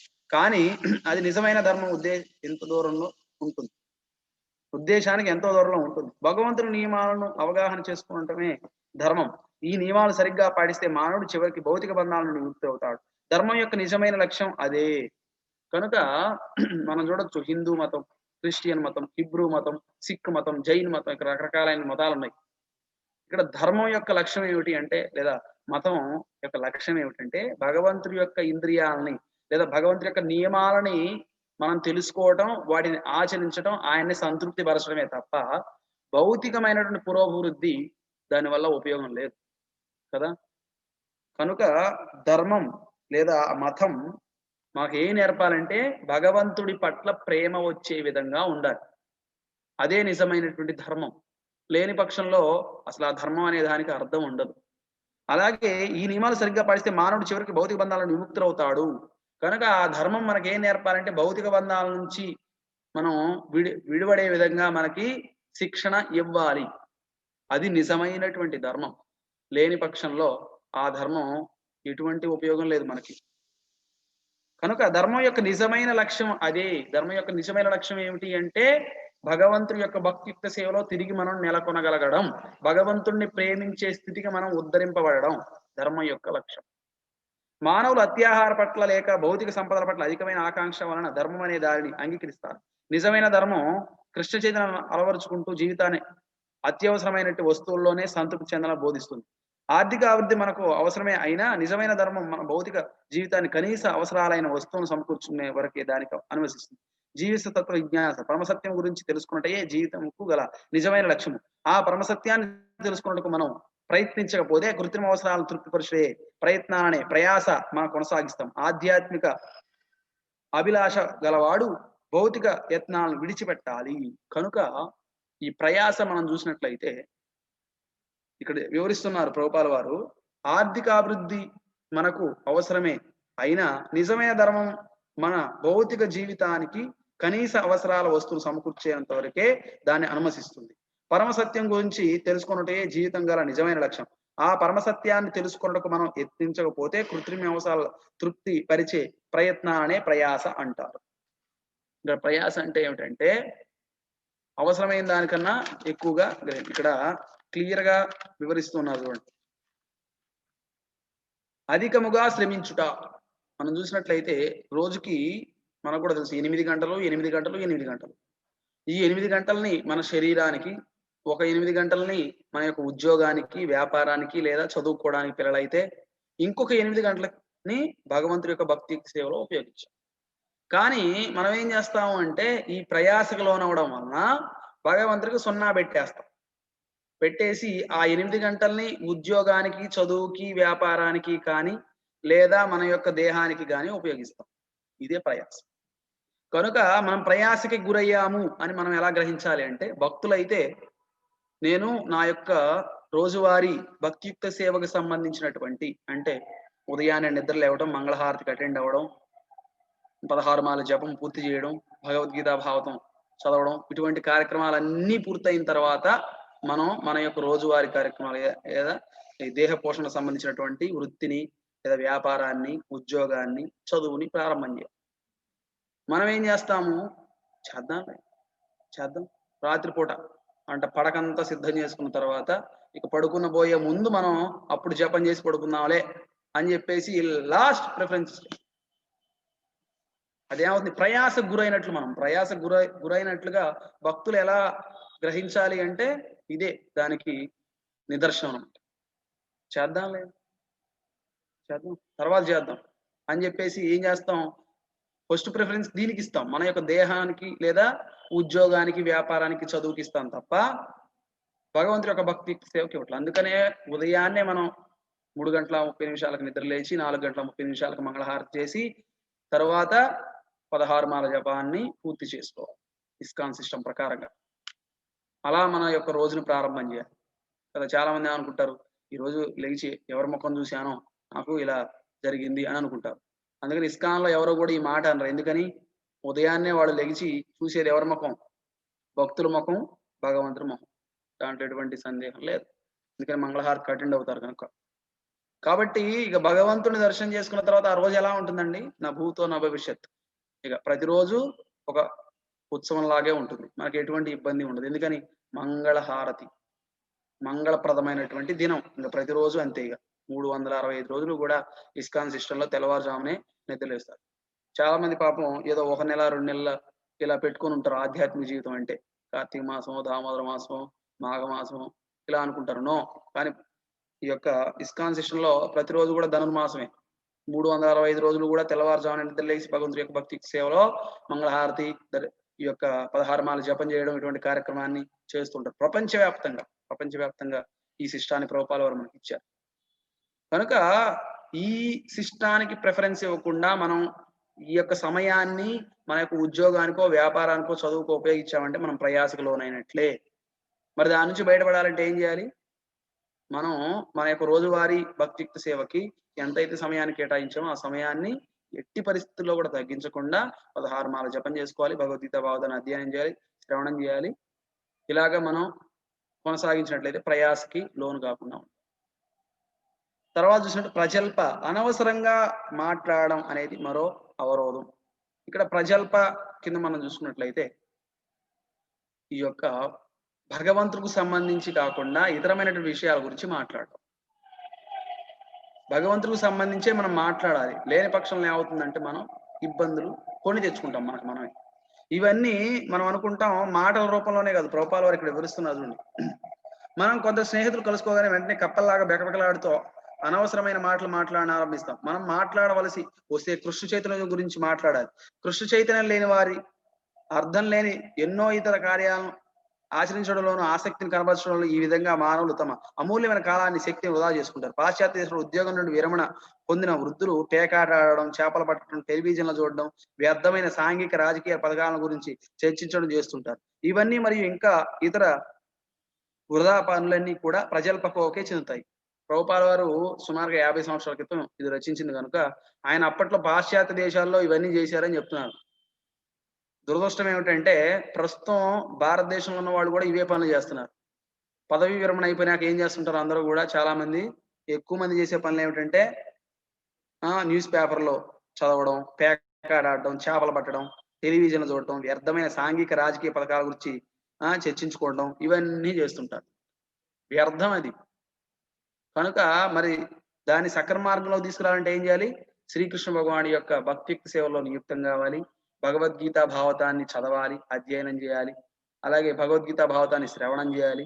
హరినామాన్ని జపం చేయాలి. హరే కృష్ణ కృష్ణ కృష్ణ హరే హరే, హరే రామ రామ రామ హరే హరే. కనుక ఇప్పటికైనా పదవీ విరమణ ఎందుకు ఇచ్చారు అంటే మనకి మన యొక్క ఉద్యోగం నుంచి లేదా వ్యాపారం నుంచి బయటకు వచ్చి ఈ సమయం అయినా కానీ కృష్ణుని యొక్క సేవలో కానీ భాగవతాన్ని వచ్చేసి కౌమారేత్ ఆచరేత్ ప్రాజ్ఞోదర్ భాగవతాన్ని 5 సంవత్సరాల వయసు నుంచే మనం భక్తికి సేవలు నియుక్తం కావాలి. పదవీ విరమణ తర్వాత కూడా ఇంకా మనం అప్పుడు ఇంకా ఎక్కువ న్యూస్ పేపర్లు చదివేది, లేకపోతే రాజకీయాల్లోకి దిగేది, ఇటువంటి కార్యక్రమాల్లో నియుక్తం అవుతారు. దానివల్ల ఏమవుతుంది? ఆ జీవితం అనేది కొంత సమయం కూడా భక్తికి సేవ గురించి తెలుసుకోకుండా ఇబ్బంది పడి ఏమవుతారు? వాళ్ళు తమ జీవితాన్ని మొత్తం కూడా వృధా చేసుకుంటారు. ఇంతకుముందు కూడా మనం చెప్పుకున్నాం. చాలా మంది ఈ ఆధ్యాత్మిక జీవితం గురించి అవగాహన లేదు చాలా మందికి. ప్రభుపాల వారు దేనికి కొరత ఉంది అని ప్రభుపాల వారిని ప్రశ్న చేస్తే ప్రపంచంలో దేనికి కొరత లేదు, ఒకే ఒక దానికి కొరత ఉంది. అదేంటో తెలుసా? బ్రాహ్మణుల యొక్క కొరత, ప్రామాణికమైనటువంటి బ్రాహ్మణుల యొక్క కొరత. ఇక్కడ బ్రాహ్మణులు అంటే మన భాషలో చెప్పుకోవాలంటే ఈ యొక్క భాగవత ధర్మాన్ని ప్రచారం చేయటం, ఈ యొక్క జీవితానికి సంబంధించినటువంటి లక్ష్యం గురించి ప్రచారం చేయటం, ఆ ప్రచారం చేసే వ్యక్తుల యొక్క కొరత ఉందని చెప్పారు ప్రభుపాద వారు. దేనికి కొరత లేదు ప్రపంచంలో. ఉద్యోగానికి కానీ తిండికి కానీ దేనికి, నీటికి కానీ దేనికి కొరత లేదు. ఆ కొరతని మనమే దానికి కారణం కూడా మనమే. కనుక ఇప్పటికీ మనం చూడొచ్చు చాలా మంది, ఇంతకుముందు కూడా చెప్పుకున్నాం, లైఫ్ అచీవ్మెంట్ అవార్డు అని ఇస్తుంటారు చాలా మందికి. జీవిత సాఫల్య పురస్కారం అని విన్నారా మీరు ఎప్పుడన్నా? ఎంత విచిత్రం అంటే ఆ ఫంక్షన్ మనం కూడా చూస్తుంటాం. మన టైం వేస్ట్. అంటే కొన్ని వేల పాటలు పాడినంత మాత్రాన, భౌతికమైనటువంటి సినిమాల్లో పాటలు పాడినంత మాత్రాన జీవితం సాఫల్యం అయిపోయినట్టేనా? సనాతన ధర్మం అదేనా మనకు నేర్పింది? లేదా కొన్ని వందల సినిమాలకు డైరెక్షన్ చేసినంత మాత్రాన జీవితం సాఫల్యం చెందినట్లేనా? అదేనా సనాతన ధర్మం మనకు చెప్తుంది? లేదా భౌతికమైనటువంటి సంఘంలో రకరకాల సేవా కార్యక్రమాలు చేసినారు, జీవిత సాఫల్య పురస్కారం ఇచ్చారు. అసలు అవి ఇచ్చే వ్యక్తులకి తెలియదు జ్ఞానం, తీసుకునేటువంటి వ్యక్తులకి తెలియదు, ఆ ఫంక్షన్ చూసేటువంటి వ్యక్తులకి తెలియదు అసలు జీవితం సాఫల్యం అంటే ఏంటి. జీవిత సాఫల్యం అంటే ఏంటండి? జన్మలాభ పరపుంసాం అంతే నారాయణ స్మృతి. శ్రీకృష్ణ భగవాన్ యొక్క దివ్య నామాన్ని జపం చేయడంలో నియుక్తం అయ్యాం, అది జీవితం సాఫల్యమైంది. అది కూడా ఎప్పుడు సాఫల్యం అవుతుందండి? చివరిలో హరినామాన్ని జపం చేసి శరీరాన్ని వదలగలగాలి, ఆ స్థాయికి రావాలి మనం, అప్పుడు జీవితం సాఫల్యమైంది. అంతేగాని వీళ్ళు అవార్డులు ఇచ్చేసుకుంటారు జీవిత సాఫల్య పురస్కారం. జీవిత సాఫల్యం అయింది అక్కడ? జీవిత సాఫల్యం ఏం చెప్తుంది మనకి? జీవిత సాఫల్యం అంటే హరినామాన్ని జపం చేయడం, హరి కథని శ్రవణం చేయటం, భాగవతోత్తములుగా మారి ప్రపంచం అంతటా కూడా ఈ భాగవత ధర్మాన్ని ప్రచారం చేయటం. అది జీవిత సాఫల్యం. అది ఒక్క జన్మకి కాదు, ఎన్ని జన్మలకైనా కూడా. అడగండి, భగవద్భక్తులను అడగండి, ఈ జన్మలో మీరు ఇంత ప్రచారం చేసినారా, సరిపోయిందంటే నో. నేను కొన్ని వందల వేల జన్మలు ఎత్తాలి, ఈ భాగవత ధర్మాన్ని ఇంకా ప్రచారం చేస్తూనే ఉండాలి. తనివి తీరినట్టు నా జీవితం ఇంకా సాఫల్యం కాల. ప్రపంచంలో ఉండే వ్యక్తులందరినీ కూడా నేను భగవద్భక్తులుగా మార్చాలి, అందరికీ కంఠమాల వేయాలి, అందరికీ తిలకం పెట్టాలి, అందరినీ కూడా కృష్ణ భక్తులుగా మార్చాలి. అప్పుడు నా జీవితం సాఫల్యమైంది. ఇలాగా ఒక్కొక్కళ్ళు ఒక్కొక్క రకంగా వాళ్ళ జీవిత సాఫల్యం గురించి. కానీ భౌతిక జగత్తులో మనం ఏమనుకుంటున్నాం? భౌతికంగా ఒక ఏదైనా కార్యక్రమం చేసి దానివల్ల నా జీవితం సాఫల్యమైంది అని భావిస్తున్నారు చాలా మంది. నో. కనుక ఆ చివరి సమయంలోనైనా కానీ వారు జీవిత చరమ లక్ష్యం గురించి ఆలోచించకుండా ఈ పురస్కారం ఇచ్చేస్తున్నారు. ఆ పురస్కారాన్ని గ్రహించి వాళ్ళు ఏమనుకుంటారు? నా జీవితం సాఫల్యమైంది అని అనుకుంటారు వాళ్ళు. ఆ చూసేటువంటి వ్యక్తులు కూడా అవును, వాళ్ళందరూ అలా జీవిత సాఫల్య పురస్కారం పొందారు, మనం కూడా అదే బాటలో నడుద్దాం అనుకుంటారు. అందుకని మహాత్ములైనటువంటి వాళ్ళని ఏం చేయమన్నారు కృష్ణుడు?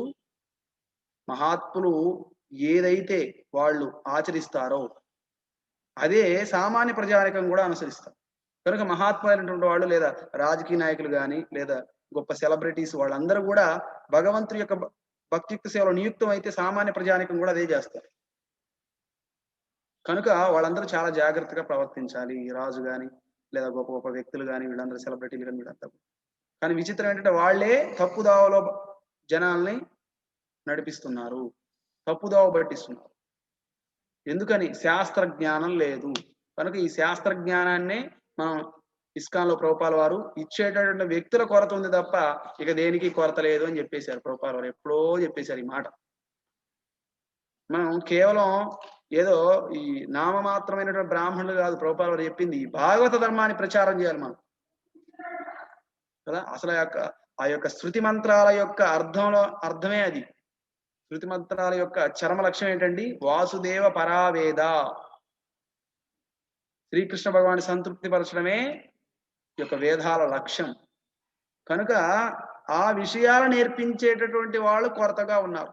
ఈ ప్రజల్పలోకి వచ్చామనుకోండి, ఈ ప్రజల్పకి ఎప్పుడైతే గురవుతామో మనం ఆ విషయాలు ఏవి కూడా మనకు ఎక్కువ. అందుకని ఏం కావాలి? మనం సత్వగుణంలోకి రావాలి. మొదటి ప్రథమ బిందువులో మనం చర్చ చేసుకుంటాం. సత్వగుణంలోకి వస్తే అప్పుడు మనకి ఏం చేయాలనేది, అప్పుడు మనం ఈ యొక్క ఏం చేయాలనేది మనకి అర్థం అవుతుంది.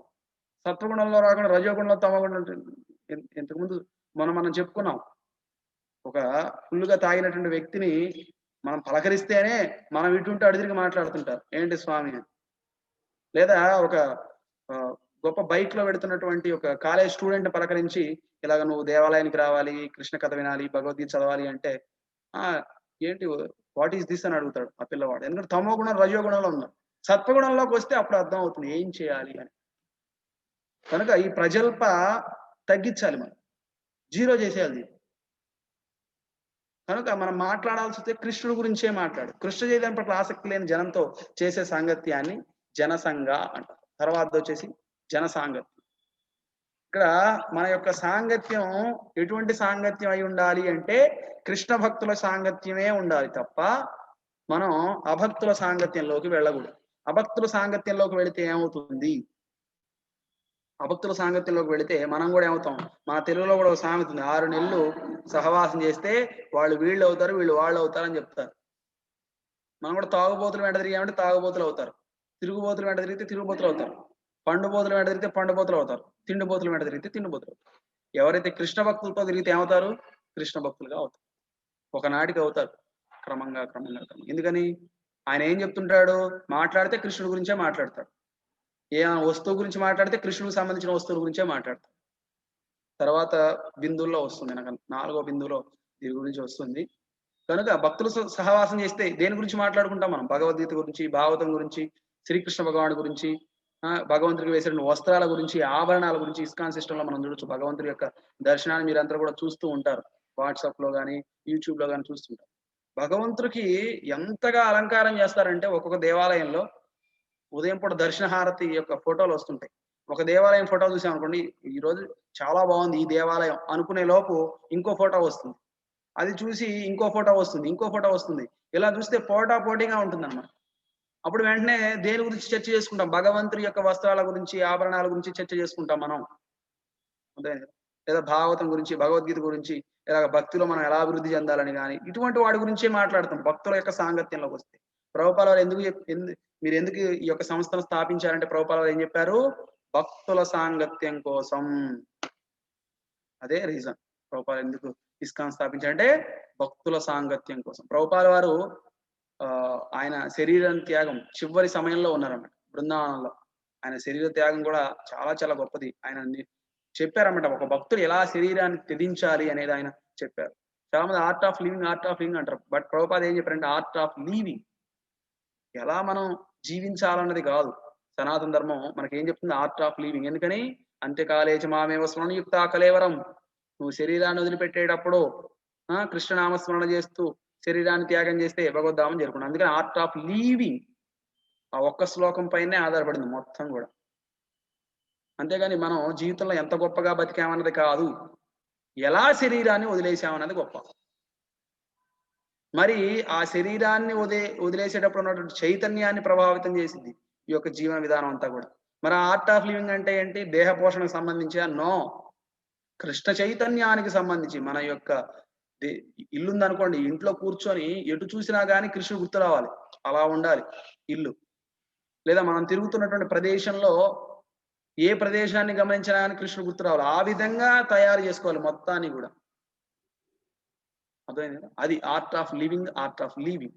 ప్రభుపాద చివరి సమయంలో కూడా చెప్పారు. ఆయన కోరుకున్నది ఏమిటంటే ఈ యొక్క వర్ణాశ్రమ ధర్మాన్ని తిరిగి పునరుద్ధరించాలి. మరి వర్ణాశ్రమ ధర్మం అంటే కేవలం మనం ఆ యొక్క వస్త్రాలకో లేదా ఆ యొక్క విధానానికో కాదు.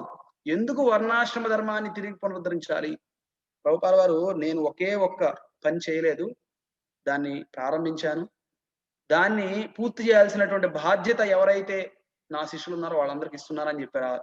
ఆ బాధ్యత ఏమిటి అంటే వర్ణాశ్రమ ధర్మాన్ని తిరిగి పునరుద్ధరించాలి. వర్ణాశ్రమ ధర్మం యొక్క లక్ష్యం ఏమిటి అంటే శ్రీకృష్ణ భగవాన్ని సంతృప్తి పరచడమే కదా. బ్రహ్మచర్య, గృహస్థ, వనప్రస్థ, సన్యాసం. బ్రహ్మచర్య ఆశ్రమం, గృహస్థాశ్రమం, వనప్రస్థాశ్రమం, సన్యాసాశ్రమం. ఆశ్రమం అంటే ఏమిటి? ఆధ్యాత్మికమైనటువంటి జీవితానికి సంబంధించి ఆధ్యాత్మిక పురోభివృద్ధికి సహకరించేటటువంటి వాతావరణం ఆశ్రమం. కనుక మరి ఆ అభివృద్ధి చెందాలంటే అటువంటి భక్తులు ఉండాలి, ఆ సాంగత్యం ఉండాలి అనేది ఆయన చివరిలో చెప్పి ఆయన శరీరాన్ని త్యాగం చేశారు. ఆ వర్ణాశ్రమ ధర్మాన్ని పునరుద్ధరించడంలో ఉద్దేశం ఏంటంటే భక్తుల సాంగత్యం కావాలి. కేవలం నేను లేదా 20 సంవత్సరాలు బ్రహ్మచారిగా ఉన్నాను, గృహస్థాశ్రమంగా ఉన్నాను, లేదా నేను భక్తియుక్త సేవ చేస్తున్నాను, నో. దాని యొక్క ప్రయోజనం ఏంటి? అది. అందుకని ప్రభుపాద వారు ఎప్పుడు ఒక కొటేషన్ చెప్తుంటారు.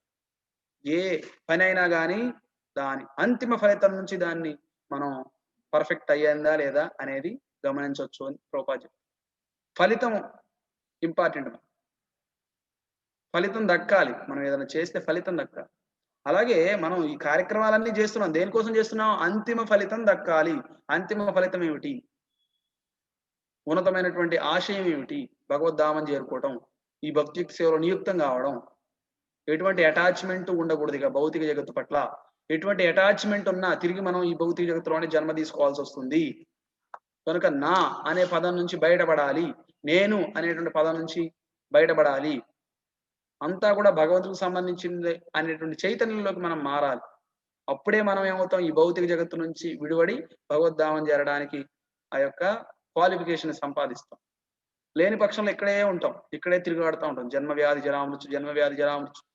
రంగుల రత్నంలో పిల్లవాడు దాంట్లోనే తిరుగుతూ ఉంటాడు. మనం కూడా అంతే, రకరకాల లోకాలకు తిరుగుతూ ఉంటాం. పాతాళ లోకానికో, దేవతా లోకానికో, ఇంకో లోకానికో రంగుల రత్నంలో పిల్లవాడిలాగా పైకి వెళ్తాం, కిందికి వస్తాం. ఆ బ్రహ్మ భవనాల్లోక పునరావర్తిని వచ్చిన తిరుగుతూ ఉంటాం.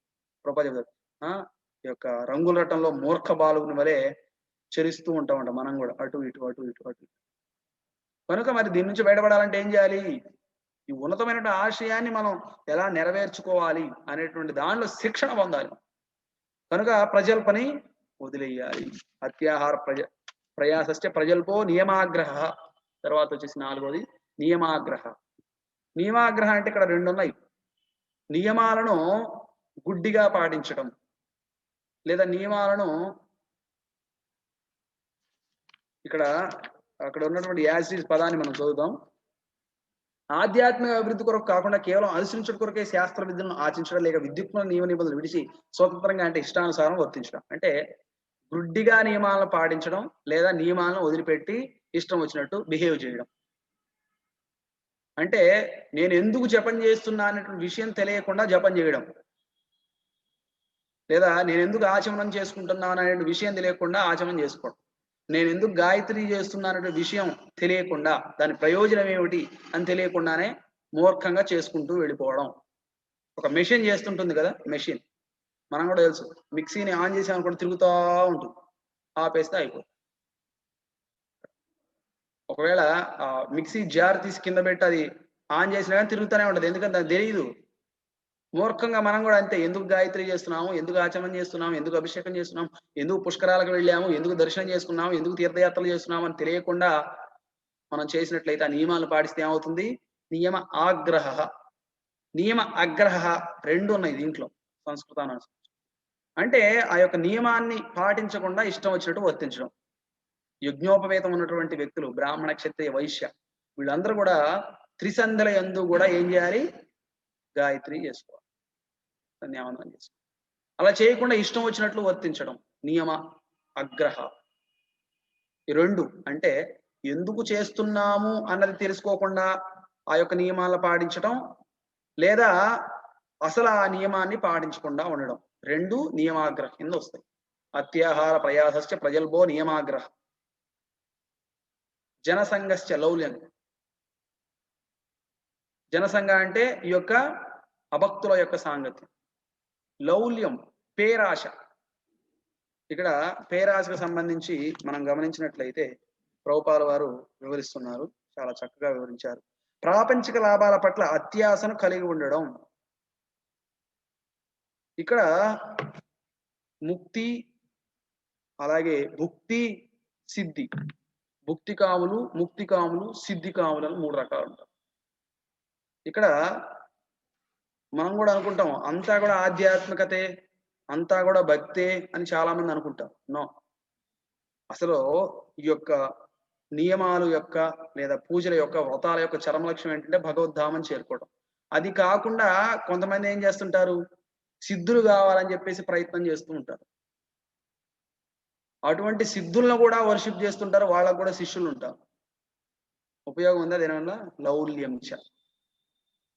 ఒకానొక సందర్భంలో ఈ యొక్క బృందావనంలో ఒకానొక వైష్ణవ సాధువు యొక్క శిష్యుడు, ఆయన కూడా వైష్ణవుడు, ఆయన దగ్గరికి ఆ శిష్యుడు వచ్చి చెప్తారనమాట, స్వామీజీ గురువు గారు ఈరోజు మన బృందావనంలోకి ఒక సాధువు వచ్చాడు, ఆయన ఈ యొక్క గాలిలో ఆయన దగ్గర ఉన్నటువంటి దండం మీద నిలబడి గాల్లో ఎగురుతూ ఉన్నాడు అని చెప్పేసి చెప్తారు. మనకు భౌతికంగా మనం చూస్తే వాటికి ఆశ్చర్యం అవుతాం దాని గురించి కదా. బట్ సింపుల్ గా ఈ లౌల్యం ఎందుకు మనకు భక్తికి అడ్డం అంటే ఇక్కడ వివరిస్తున్నారు రూపగోస్వామి. అప్పుడు ఆ గురువు గారు చెప్తారు, నువ్వు వాటన్నిటికీ అట్రాక్ట్ అవ్వద్దు, నువ్వు హరినామాన్ని జపం చేసుకో, ప్రశాంత్ భావతాన్ని శ్రవణం చేయి, భావతాన్ని అధ్యయనం చేసుకో, వాటన్నిటి గురించి ఆలోచన చేయొద్దు అని చెప్తారు. లేదు లేదు గురుగారు, ఆయన చాలా బాగా ఆ కర్ర మీద అటు ఇటు మన యొక్క బృందావనంలో ఉన్నటువంటి అన్ని ప్రదేశాల్లో కూడా వెళ్ళొస్తున్నాడు, అందరూ ప్రజలంతా కూడా ఆయన దగ్గరికి వెళుతున్నారు, ఆశీర్వాదం తీసుకుంటున్నారు, ఇలా చెప్తారు. రెండోసారి కూడా చెప్తాడు గురువు గారు, అయినా విండనమాట. ఆయన ఇంకా కూడా క్రేజీగా, మనం కూడా అంతే కదా, అటువంటి వాడు ఎవరైనా కనపడితే వెంటనే ఆయన పాదాల మీద పడటం, నాకు అది ఉంది ఇది ఉంది, ఆ నొప్పి ఉంది ఈ నొప్పి ఉంది, నాకు అది కావాలి ఇది కావాలని చెప్పేసి వెంటనే అడుగుతూ ఉంటాం. ఇదంతా అంతా ఆధ్యాత్మికతే అనుకుంటాం మనం, అసలు ఆధ్యాత్మికత అంటే ఏమిటి తెలియదు. అప్పుడు వెంటనే ఆయన ఏం చేస్తుంటారంటే అక్కడ దగ్గరలో ఉన్నటువంటి ఒక కర్ర తీసుకొని ఆ కర్రని గాల్లోకి విసురుతారు ఆ గురువు గారు. వెంటనే ఈయన భూమిపై నుంచి వెళ్ళి ఆ కర్ర మీద నిలబడతారు. వెళ్ళి ఆ ఉన్నటువంటి ఆశ్రమ ప్రాంగణంలో ఒకసారి తిరిగి వచ్చి మళ్ళా ఆ కర్ర కింద దింపేసి, అర్థమైంది కదా, నువ్వు కూడా ప్రశాంతంగా నీ యొక్క హరినామ జపం చేసుకో అంటే. దీన్ని బట్టి మనం అర్థం చేసుకోవాల్సిన విషయం ఏంటంటే, మనం ఈ యొక్క హరినామ జపం అనేది అన్నిటికన్నా గొప్పది. చాలా మంది ఏమనుకుంటారంటే ఏంది మీరు హరే కృష్ణ, హరే రామ అని జపం చేసుకుంటున్నారు? మీరు ఏమి అసలు మీకు సిద్ధులు తెలుసా? లేకపోతే మీరు ఆహ్, ధ్యానం తెలుసా? అది తెలుసా? ఇది తెలుసా? అని మాట్లాడుతుంటారు. మరి ఈయన ఏ సాధన చేయలేదు. అయినా గాని ఆ సిద్ధి ఆయన దగ్గరుంది. అయినా గాని విచిత్రం ఏంటంటే, ఆ సిద్ధి ఉపయోగపడదు మనకు భగవద్ధామం చేరడానికి. ఆ సిద్ధిని ఉపయోగించి మనం భగవద్ధామం చేరగలుగుతామా? నో. ఆ సిద్ధి దేనికోసం నాకు కావాలని కోరుకుంటారు చాలామంది. ఈ భౌతిక జగత్తులో ఉన్న వాళ్ళందరిని నేను ఆకర్షించాలి. నీటి మీద నడవడం, లేదా గాల్లో ఎగరడమో, లేదా నోట్లో నుంచి లింగాలు తీయడమో, చేతిలో నుండి విభూది తీయడమో, ఇటువంటియన్ని సిద్ధులు ప్రదర్శించి ఏం గావాలి? అందరిని అట్రాక్ట్ చేయాలి. మరి వాళ్ళందరూ గూడా వాటిని గ్రహించి ఏం జేస్తారు వాళ్ళు గూడా? నేను భగవద్ధామం చేయాలంటే ఏం చేయాలని ప్రశ్న చేస్తారా ఎవరన్నా? నో. ఏం జేస్తారు? స్వామీజీ నాకు ఆ ప్రాబ్లమ్ ఉంది. ఈ ప్రాబ్లమ్ ఉంది. ఈ రోజున మా పంట బాగా పండుతుందా? లేదా ఇలా రకరకాల ప్రశ్నలన్నీ. మా అమ్మాయికి పెళ్లవుతుందా? ఇలాగ మీరే చేయాలని చెప్పి. వీటన్నిటిని తీర్చుకోవడం కోసం మనం గురువు దగ్గరికెళ్ళాల్సింది. నో. వీటన్నిటికి అట్రాక్ట్ అవుతారు. లౌల్యంచ అంటే అదే పేరాశ. ప్రాపంచిక విషయం. శక్యం గాని వాటి గురించి మనం ఎక్కువగా ఆరాటపడడం. అదేమవుతుందంటే ఆధ్యాత్మిక జీవితానికి అడ్డంకు అది. వాస్తవంగా ఈ సిద్ధులు ఇవన్నీ కూడా మన యొక్క భక్తియుక్త సేవ ద్వారానే మనకొస్తాయి. బట్ అవి రావడం వల్ల మనం ఏమవుతామంటే భగవంతుడికి దూరం అవుతాం. అంతే కదా! భగవంతుడి యొక్క ప్రేమకి సేవలో నియుక్తం అవుతామా మనం? నియుక్తం కాలేం మనం. మనం గూడా ఏమనుకుంటాం అటువంటి సిద్ధులే నాకు రావాలి. ఎందుకు ఆ సిద్ధులు? అందరిని అట్రాక్ట్ చేయాలి. నేను అనుభవించాలి. ముక్తి, సిద్ధి, కామి. ఇలాగా కామ్యకర్మలకు సంబంధించినటువంటి రకరకాల కోరికలు తీర్చుకోవడానికి, లేదా ముక్తిని పొందాలని. ముక్తి అంటే మనం చూడొచ్చు ప్రభుపాదులు వివరిస్తారు. ఒక చిలకుందనుకోండి, ఈ యొక్క నిరాకార బ్రహ్మంలో లీనం అయ్యేవాడు. భగవంతుడిలో లీనం కావాలని కోరుకుంటారు. ఒక రామచిలుక ఉందనుకోండి పచ్చగా ఉంటుంది. అదొక పచ్చటి చెట్టు మీద వెళ్లి వాలిందనుకోండి ఏమవుతుంది? దాంట్లో కలిసిపోతుంది. కనపడదు మనకు దూరం నుండి చూస్తే. లేదా ఒక కాకి కూర్చుందనుకోండి మనం ఐడెంటిఫై చేయొచ్చు ఈజీగా. మనం ఆ పచ్చని చెట్టులోకి వెళ్లి ఆ కాకి లేదా ఆ యొక్క చిలుక కూర్చున్నంత మాత్రాన ఆ చెట్టులో కలిసిపోయిందనుకోవడం మూర్ఖత్వం. మనం కూడా భగవంతుడిలో కలిసిపోతున్నాం, లీనమవుతున్నాం అంటే నో. అది టెంపరరీ ఆహ్, ఒక స్టేజ్ తప్ప అది పర్మనెంట్ స్టేజ్ గాదు. ఆ ముక్తిని కోరుకోవడం గూడా ఒక అవరోధం. మనం ఇబ్బందనమాట అది. మరి ఏం కోరుకోవాలి మనం అంటే భగవంతుడి యొక్క జన్మ జన్మలకి గూడా భగవంతుడి యొక్క భక్తియుక్త సేవ కోరుకోవాలి మనం. ఇక్కడున్నా భగవంతుడికి సేవ జేయాలి. వైకుంఠం వెళ్ళినా భగవంతుడికి సేవ చేయాలి. ఇది కోరుకోవాలి. అంతేగాని భగవంతుడిలో లీనమవ్వాలని కోరుకోకూడదు చాలామంది. చాలామంది ఈ పూజలు ఇవన్నీ నేను భగవంతుడిలో లీనం గావాలి అని జెప్తుంటారు. చాలామంది ఇదే. భగవంతుడిలో ఐక్యం గావాలంటారు. నో. భగవంతుడి దగ్గరికి వెళ్లి ఆయన సేవ జేయాలి మనం. న ధనం, న జనం, న సుందరీం కవితాం వా జగదీశ కామయే మమ జన్మని జన్మనీశ్వరి భవతాత్ భక్తిరహైతుకీత్వయి. జన్మ జన్మల యందు నేను కోరినది నిర్హేతుకమైన నీ భక్తియుక్త సేవ ఒకటే. అంతేగాని మనం ఈ సిద్ధులు గాని, ఈ ఈ యొక్క రకరకాలైనటువంటి మాయలు గాని, తంత్రాలు గాని, ఇవన్నీ వీటి పట్ల అట్రాక్ట్ అవుతారు. ఇవన్నీ ప్రదర్శించే వాళ్ళు గూడా ఆధ్యాత్మికమైన గురువులనుకుంటారు. నో. ఎవరైతే శ్రీకృష్ణ భగవానుడి గురించి చెప్తారో ఆయన ఆధ్యాత్మికమైనటువంటి గురువు. అది గూడా ప్రామాణికమైన గురు శిష్య పరంపరకు చెంది ఉండాలి. ప్రామాణికమైన శాస్త్ర నిరూపణ ఉండాలి దాంట్లో. ఆయన తన గురువుకి సేవ చేసి ఉండాలి. ఆ గురువు అతని వాళ్ళ గురువు గారికి సేవ చేసి ఉండాలి. అలా గాకుండా నేను ఇక్కడ వచ్చాను. నేనే గురువుని. నాకెవరు గురువు లేరు. శ్రీకృష్ణుడే నా గురువు అని చెప్తుంటారు చాలా మంది. నో. అది తప్పు. శ్రీకృష్ణ భగవానుడే మనకు నేర్పడం కోసం సాందీప్ మహాముని గురువుగా, శ్రీరామచంద్రుడే విశ్వామిత్రుడిని, అలాగే వశిష్ఠ మహాముని గురువుగా అంగీకరించారు. మరి మనం నేను గురువు లేడు. నేను ఊడిపడ్డాను. నేను చెప్పేదే శాసనం. నేను చేసిందే ప్రాసెస్ అని చెప్పేసి వాటిని మనకి ఇవ్వకూడదు. శాస్త్రాన్ని అనుసరించి మనం ప్రవర్తించాలి. కనుక అత్యాహార ప్రయాసశ్చ ప్రచల్పో నియమాగ్రహ జనసంగస్య లౌల్యంచ షడ్భిర్భక్తిర్ వినశ్యతి.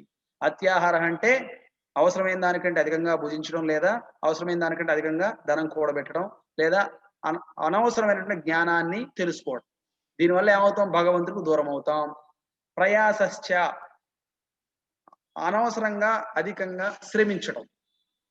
కదా! ఒకానొకసారి ఈ యొక్క పుస్తక వితరణకెడితే ఒక వ్యక్తి బట్టల దుకాణంలో "ఏమయ్య ఈ భగవద్గీత కొనుక్కోండి. మీరు చదువుకోండి లేదా ఇక్కడ పెట్టుకోండి మంచిదని" చెప్తే, "స్వామీజీ మాకు వ్యాపారం చేసుకునే దానికే సమయం లేదు" అని చెప్తున్నాడు. అంటే రోజుకు 32 గంటలు లేదా 42 గంటలు ఉంటే ఇంకా 42 గంటలు కూడా ఏం చేస్తాడు ఈయన? వ్యాపారమే చేస్తుంటాడు. నాకు కృష్ణుడు వద్దు, భగవద్గీత వద్దు, ప్రయాసశ్చ. అంత అంతగా ఏమవుతారు వాళ్ళు? ఒక భౌతికమైనటువంటి బంధనాలు చిక్కుంటారు. నో, ఎంత కావాలో అంతే ఉండాలి. అధికముగా శ్రమించుట, అనవసరంగా మాట్లాడుట. కృష్ణుడి కోసం కాకుండా అనవసరంగా మాట్లాడుతూనే ఉంటారు. బెక బెక బెక బెక బెక. నలుగురు ఒకసారి చేరినారంటే అదేంటి, ఇదేంటి, అదేంటి, ఇదేంటి లోడ లోడ మాట్లాడుతూ ఉంటారు. ఒక్క ఉపయోగమైన మాట అక్కడ ఉండదు. అందుకని ఏం చేయాలి? ప్రజల్ప. అలాగే నియమాగ్రహ. నియమాగ్రహ అర్థమైంది కదా? ఎందుకు గాయత్రి చేస్తున్నానో తెలియకుండా గాయత్రి చేయడం. అది ఎందుకు చేస్తున్నాం? కృష్ణుడు ఆనందపడతాడు దానివల్ల. వర్ణాశ్రమ ధర్మం. గాయత్రి చేయకుండా ఇష్టం వచ్చినట్టు తిరగడం. 2 అంటే ఆ నియమాన్ని ఎందుకు పాటిస్తున్నానో తెలియకుండా గుడ్డిగా పాటించడం ఒకటి. రెండోది నియమాన్ని వదిలేసి ఇష్టం వచ్చినట్టు మనం బిహేవ్ చేయడం ఒకటి. నియమ అగ్రహ, నియమాగ్రహ. అలాగే జనసంగ, భౌతికమైనటువంటి వ్యక్తుల సాంగత్యం, అభక్తుల సాంగత్యం. కృష్ణ భక్తులు కానటువంటి వాళ్ళ సాంగత్యం చేయడం వల్ల ఏమవుతుంది? కృష్ణ భక్తికి దూరం అవుతాం. ఇప్పుడు చెప్పాడు ఉల్లిపాయలు తినొద్దని అని మాట్లాడతారు అభక్తుల సాంగత్యంలో పెడితే.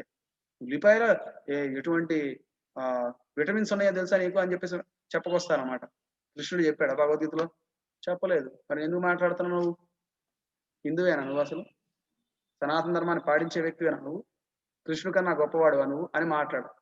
అందుకని మనం ఏం చేయాలి? ఎవరితో మాట్లాడాల్సి వస్తే మనం మాట్లాడి వాళ్ళకి కృష్ణ భక్తిని ఇవ్వాలి. అంతేగాని వాళ్ళు అంతా విని మనం ఏం చేయాలి? వాళ్ళ మార్గాన్ని అనుసరించి మీరు చెప్పేది కరెక్ట్ అని అనకూడదు. మనం ఏం చేయాలి? వాళ్ళకి చెప్పిందంతా వినాలి. తర్వాత మనం దానికి ఏం చెప్పాలి?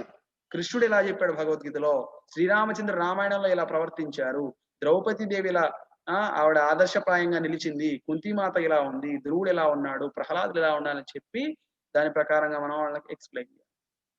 జనసంగస్య లౌల్యం చ. ఇక్కడ అత్యాస, అధికమైనటువంటి కోరిక కదా. ఇలాగ నేను అది భగవంతుడి సేవకు కాకుండా మనల్ని ఏం చేస్తుంది? భౌతికమైనటువంటి బంధనాల్లో చిక్కుకునే విధంగా చేస్తుంది. అటువంటి పేరాశ, అత్యాశకు మనం లోను కాకూడదు. కనుక అత్యాహార, ప్రయాసస్య, ప్రజల్భో నియమాగ్రహ, జనసంగస్య లౌల్యంచ, షడ్భిర్భక్తిర్ వినసితి. 6 రకాల కార్యక్రమాల్లో నిమగ్నమైతే భగవత్ సేవ నశిస్తుంది. కనుక వీటన్నిటికీ మనం దూరంగా ఉండాలి. అదే ఈ యొక్క ద్వితీయ బిందు మనకి చెప్పేటటువంటి. దీంట్లో ప్రభుపాల వారు, భక్తి భక్తినోట్ ఠాగూర్ మహారాజ్, అలాగే రూపగోస్వామి ప్రభుపాల వారు ఎంతో గొప్పగా వివరించారు. మీ అందరికీ కూడా ఈ యొక్క పుస్తకం అందుబాటులో ఉంది మనకి, ఉపదేశామృతం. చాలా చిన్న పుస్తకం కనుక ఇది కానీ తెచ్చుకున్నారంటే మీరు కూడా అందులో ఉన్న దాన్ని యాజ్ టీజ్ గా మీరు చదువుకోవచ్చు. ఇంకా చాలా ఇన్ఫర్మేషన్ ఉంది దాంట్లో. అలాగే ప్రథమ బిందు కూడా మనం చదువుకున్నాం.